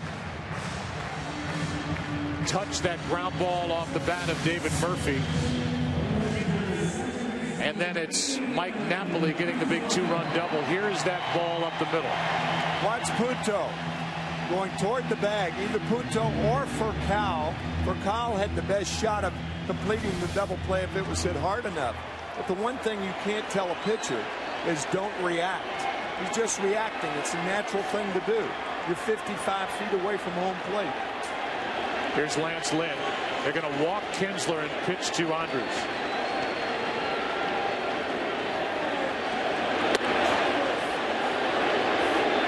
This is something we talked about in the ALCS. Sometimes a manager will let the previous pitcher give the intentional walk so the new guy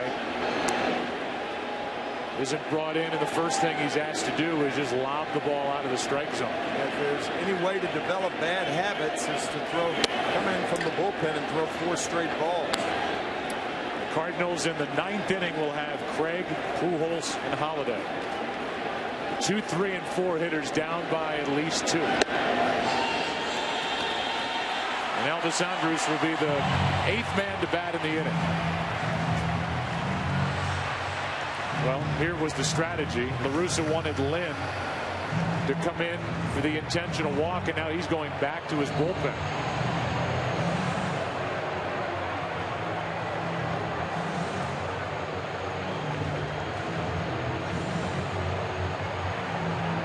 Whoever's coming in out from behind that wall, and it's Mott, wasn't ready.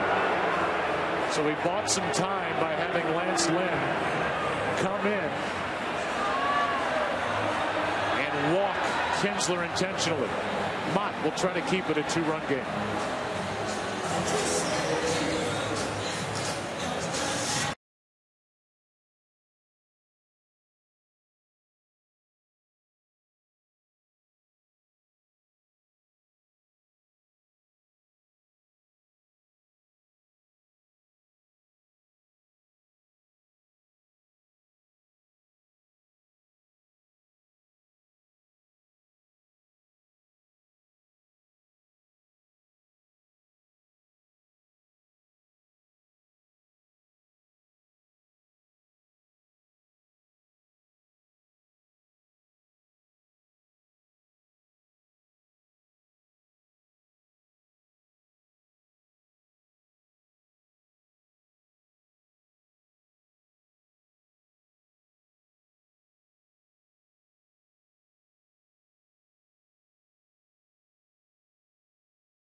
closer trying to keep it a 2-run game. Time for the Nikon One replay cam, and it was a good play in the hole by Elvis Andrus, and then the big stretch by Moreland with a go-ahead run at second at the start of the play in the top of this 8th. And now Mott with the bases loaded, 2 out. And you know Ron Washington is over in that Rangers dugout thinking, in this park, with the Cardinal hitters coming up, Craig Pujols and Holiday, he wants more of those runs that are sitting out there. Oh, that's right. Even with Neftali Feliz in the bullpen, one of the great young closers. We talked earlier in the opening that both teams playing this like it was a game 7. I think that's still true. Andrus, strike 1. We haven't seen Mott since he was saddled with the loss in game 2. And the guy at the plate got him for a big base hit. It was set up. Tying sac fly on the go-ahead sac fly. Hamilton and Young. Strike 2. 99 from Mott. Yeah, I mean, with the elements, Elvis Andrus hits the ball to right field on 90-mile-an-hour fastballs. Mott's not going to give him anything other than a 94-mile-an-hour slider and upwards of 97 fastballs. So you have to swing your outfield toward the right field line. And give him the left field line. And that appears to be what Alan Craig is doing.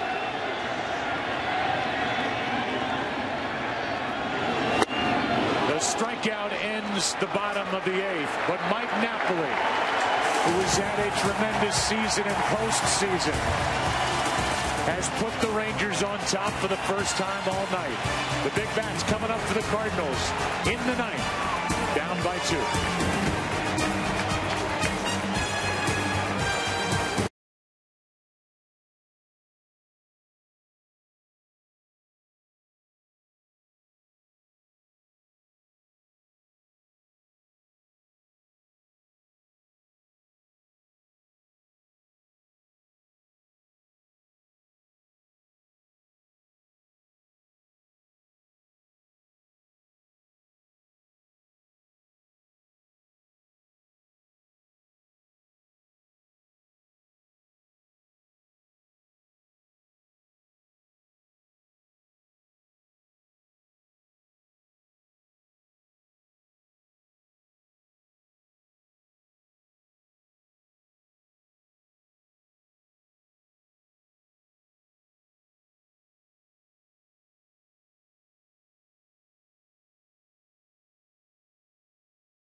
On Washington, he puts Hamilton in left with the lead, and Craig Gentry, who pinch ran for Murphy in the bottom of the 8th into center. And here's Neftali Feliz.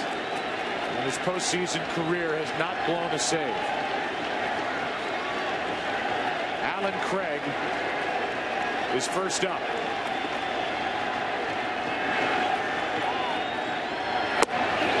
Strike one from Feliz. Feliz got the final 2 outs last night. Took over for Derek Holland. Walked the lead man he faced, which is the guy at the plate right now, Craig. A little bit low, a ball and a strike.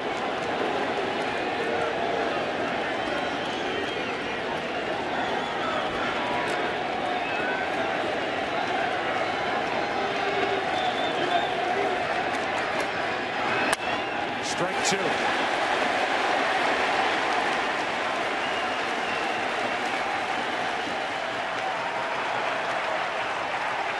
Matt Harrison is scheduled for a game 7 if we get there. This 9th inning belongs to Feliz. A 1-2. Fouled out of play. And again, there will be questions about him being, in the end, it goes down as a caught stealing. It looked to us like a hit and run. The question from La Russa when Craig got back to the dugout, we believe it may have been a play put on by the hitter, Albert Pujols. The pitch was high. He was thrown out. Cardinals had a hit and 3 walks, did not score. And now Craig is hit. And that'll bring the tying run to the plate here in the 9th inning with Pujols walking in. Earlier in the count, Feliz threw a breaking ball. He tries another breaking ball. It slips out of his hand, and Freese walks, and Nolan Ryan can't watch. Don't blame him.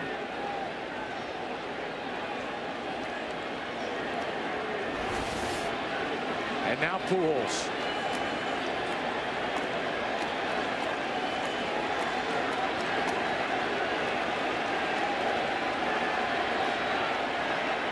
Tying run at the plate. Breaking ball in for a strike.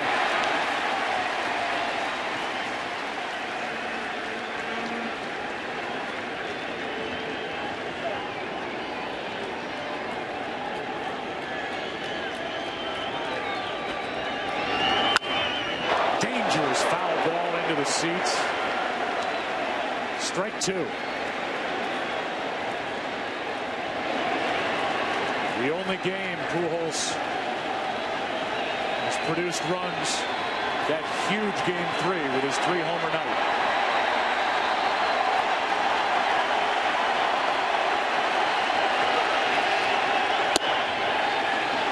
mph missed ball 1.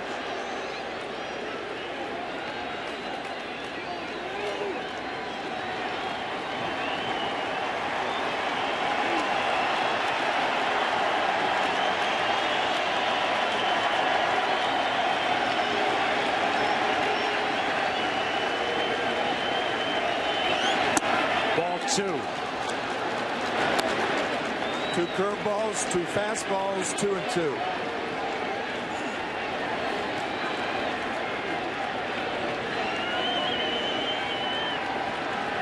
Pujols intentionally walked his last 3 plate appearances.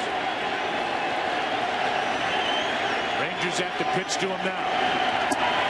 And it goes from 0-2 to 3-2. Matt Holliday on deck.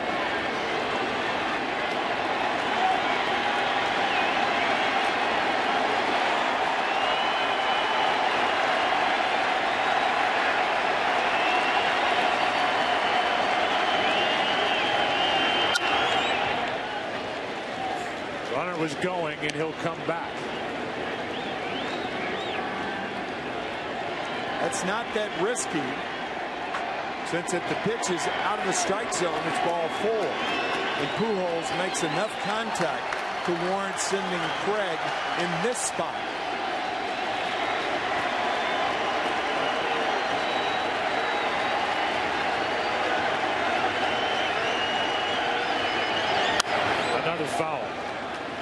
Cardinals trying to avoid a double play, as we've talked about already tonight. 169 times during the regular season for a new National League record.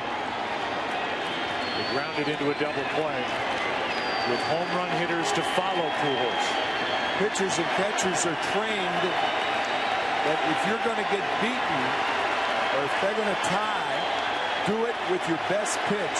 And his best pitch is a fastball. Struck him out. Throw down. 2 out.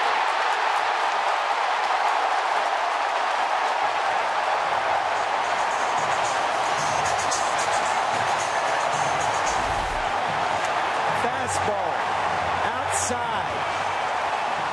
Napoli for the second time in a row. Craig is out at second base.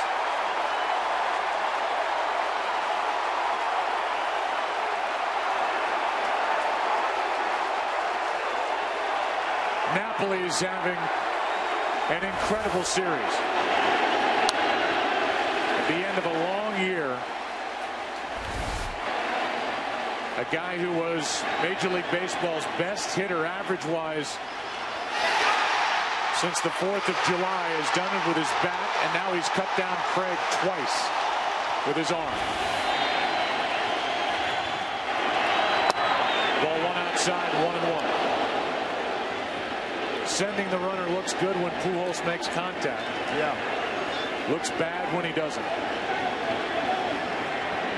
Well, what that does to some right-handed batters is it makes them swing at bad balls. Because of the movement on the bases, they become overly anxious. That pitch was about 6 inches outside. And you don't normally see Pujols swinging a pitch like that. But maybe, just maybe, the runner running caused him to do that. 2 strikes on Holiday.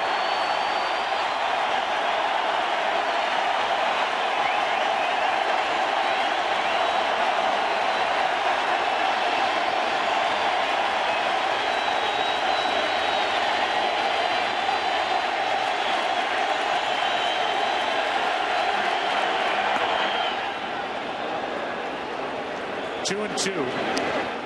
If Holiday reaches Berkman, he's hit 32 home runs total this season. Waits on deck.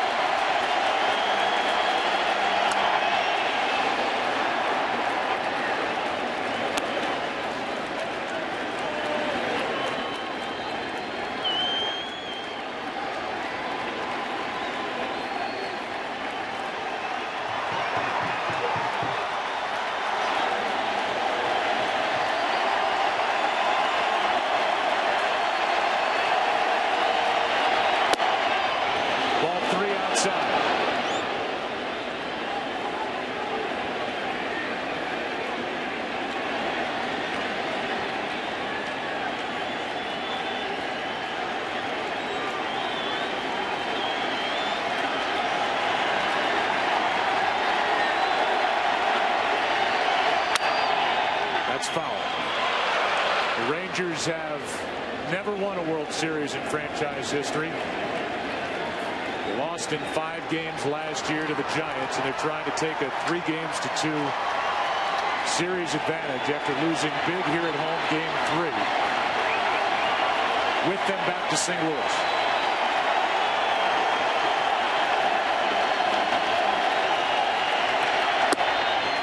And this will continue. After hitting Craig to start the inning. A strikeout of Pujols, Craig out stealing, and now a walk to again bring the tying run to the plate. And it's Lance Berkman. Lance, the 4th hitter here in the 9th inning. And we have not seen a fair ball yet. And there are 2 outs. Cardinals have been handed 9 walks here tonight. And scored 2 runs.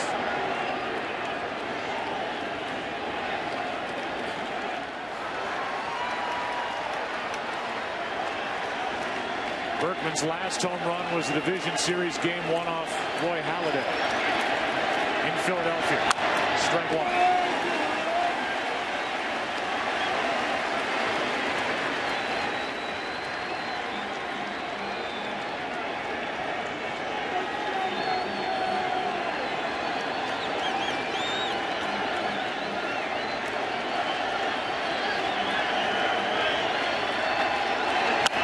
Big swing by Berkman, strike two.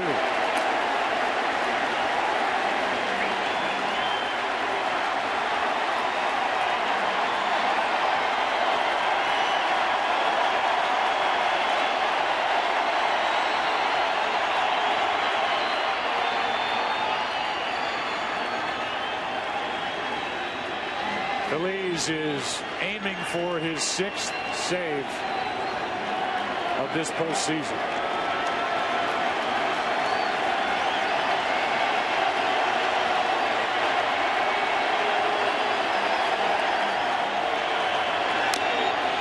Berkman is swinging to try to tie it, and it's still 0-2. That foul tip got a lot of Mike Napoli behind the plate. That's no reward for 2 strong throws to second and a game go-ahead double. This ball had to bite right there in the left bicep. Mike Napoli.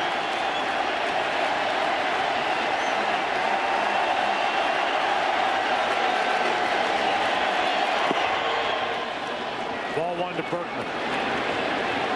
There have been 2 caught stealings, and now second base is his for the taking, with Mitch Moreland way behind Matt Halladay. Since the Cardinals trailed by 2,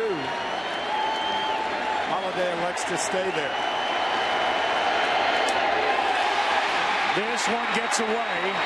Napoli has to finish it. He's done it all tonight, and the Rangers win Game 5.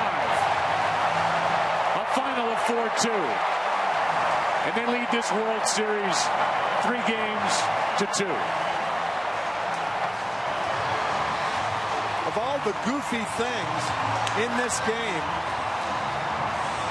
it ends on a catcher going farther than any catcher I've ever seen. And I've never seen a catcher on a 3rd strike underhand a ball to a first baseman. Unbelievable game. 3 hours, 31 minutes. And here's the last play on the strikeout. Napoli missed it, hit him on the left knee. Yeah, hit the shin guard.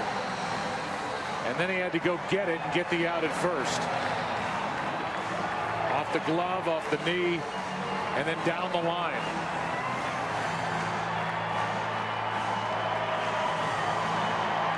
The winner of this game is Darren Oliver, his first World Series win. And this is his 18th season. Dotel gets the loss. And the Rangers are 1 win away from their first championship in franchise history. How about Napoli? The best player of tonight's game brought to you by the Audi A8. True greatness should never go unrecognized. The go-ahead bases loaded double to score 2. And then he threw down to get Alan Craig here in the 9th. Let's go down to the field and Ken Rosenthal. Thanks, Joe. Mike, a lot to talk about. Yeah. Let's start with the defense. The 9th inning, the strike him out, throw him out. Pujols and Craig, tell me about that play. Yeah, I mean, I guess they think, Pujols is going to put it in play. He's a good contact hitter. They were just starting to run it 3-2. And, as soon as I got it, I just got rid of it and put it on the bag. Now, the play in the 6th, Craig again thrown out. Did you think that was a hit run, a miss sign? After the fact, did you know? Yeah, I don't know. It's kind of tough if you're going to hit and run with Albert. So I don't know if it was a tough pitch to hit. And again, I just got rid of it and tried to put it on the bat. Okay, let's go to the 8th inning. Bases loaded, 1 out. Zipchinski's in. Take me through the at bat. I'm just trying to get something to the outfield. Get a sac fly, get that run across the board. I was trying to stay short, and I got a pitch I can handle over the middle of the plate and put it in the gap. Last play? I don't know. I got bad hands. It hit off my knee and my glove, my knee, and I don't know. I just made the play. It's all right. Mike, thanks very much. Joe, back to you. All right, Kenny, thank you. And for our audience at home, we welcome you to the Chevrolet World Series postgame show on Fox. We send it right back down to Ken Rosenthal. Ken. Adrian, hey, talk about the home run. Obviously, Carpenter was doing really well. What did you see in that at bat? What was your mindset going in? No, he was dealing the whole game, and the previous at bat he threw me 2 breaking balls, and that's he saw pretty good, and that was helping me throw me another one a little higher, and he did, and I was able to put a swing on it. Mike Napoli, best number 8 hitter in baseball? Definitely, without a doubt. Now, the Cardinals, you're going back to St. Louis now. You're 1 win away. How difficult a challenge is it going to be in St. Louis getting that 1 win? It's not going to be easy. We know that. It's not going to be easy to have a really good ball club, but it's better to go over there trying to win 1 game and 2 games than go over there trying to win 2. So hopefully we can get it done. The weather's going to be kind of tough too. But, we have a really good ball club and believe we can do it. Adrian, you played a long time. This is your first World Series. You're 1 win away. What are your emotions right now? I can't even explain it right now. It's just 1 win away. And I can't wait till that happens because it's going to be something really amazing that I'll be waiting a long time for this. To play in a World Series like this, such a competitive World Series, has it been worth the wait? Definitely. It's been a really good series. Both teams have been playing really well. And I just hope that, the last team standing will be us. Thank you, Adrian. Joe, back to you. What a big piece of the success here with the Rangers, Adrian Beltre. In his first year of a 5-year deal, the Rangers win Game 5. A final of 4-2. Another classic, another tight one. So much to talk about in this game. And the guys will on the other side of the break. Napoli in one of the biggest games of his life. And the Rangers are 1 win away. Chris Rose and the guys on the other side of the break.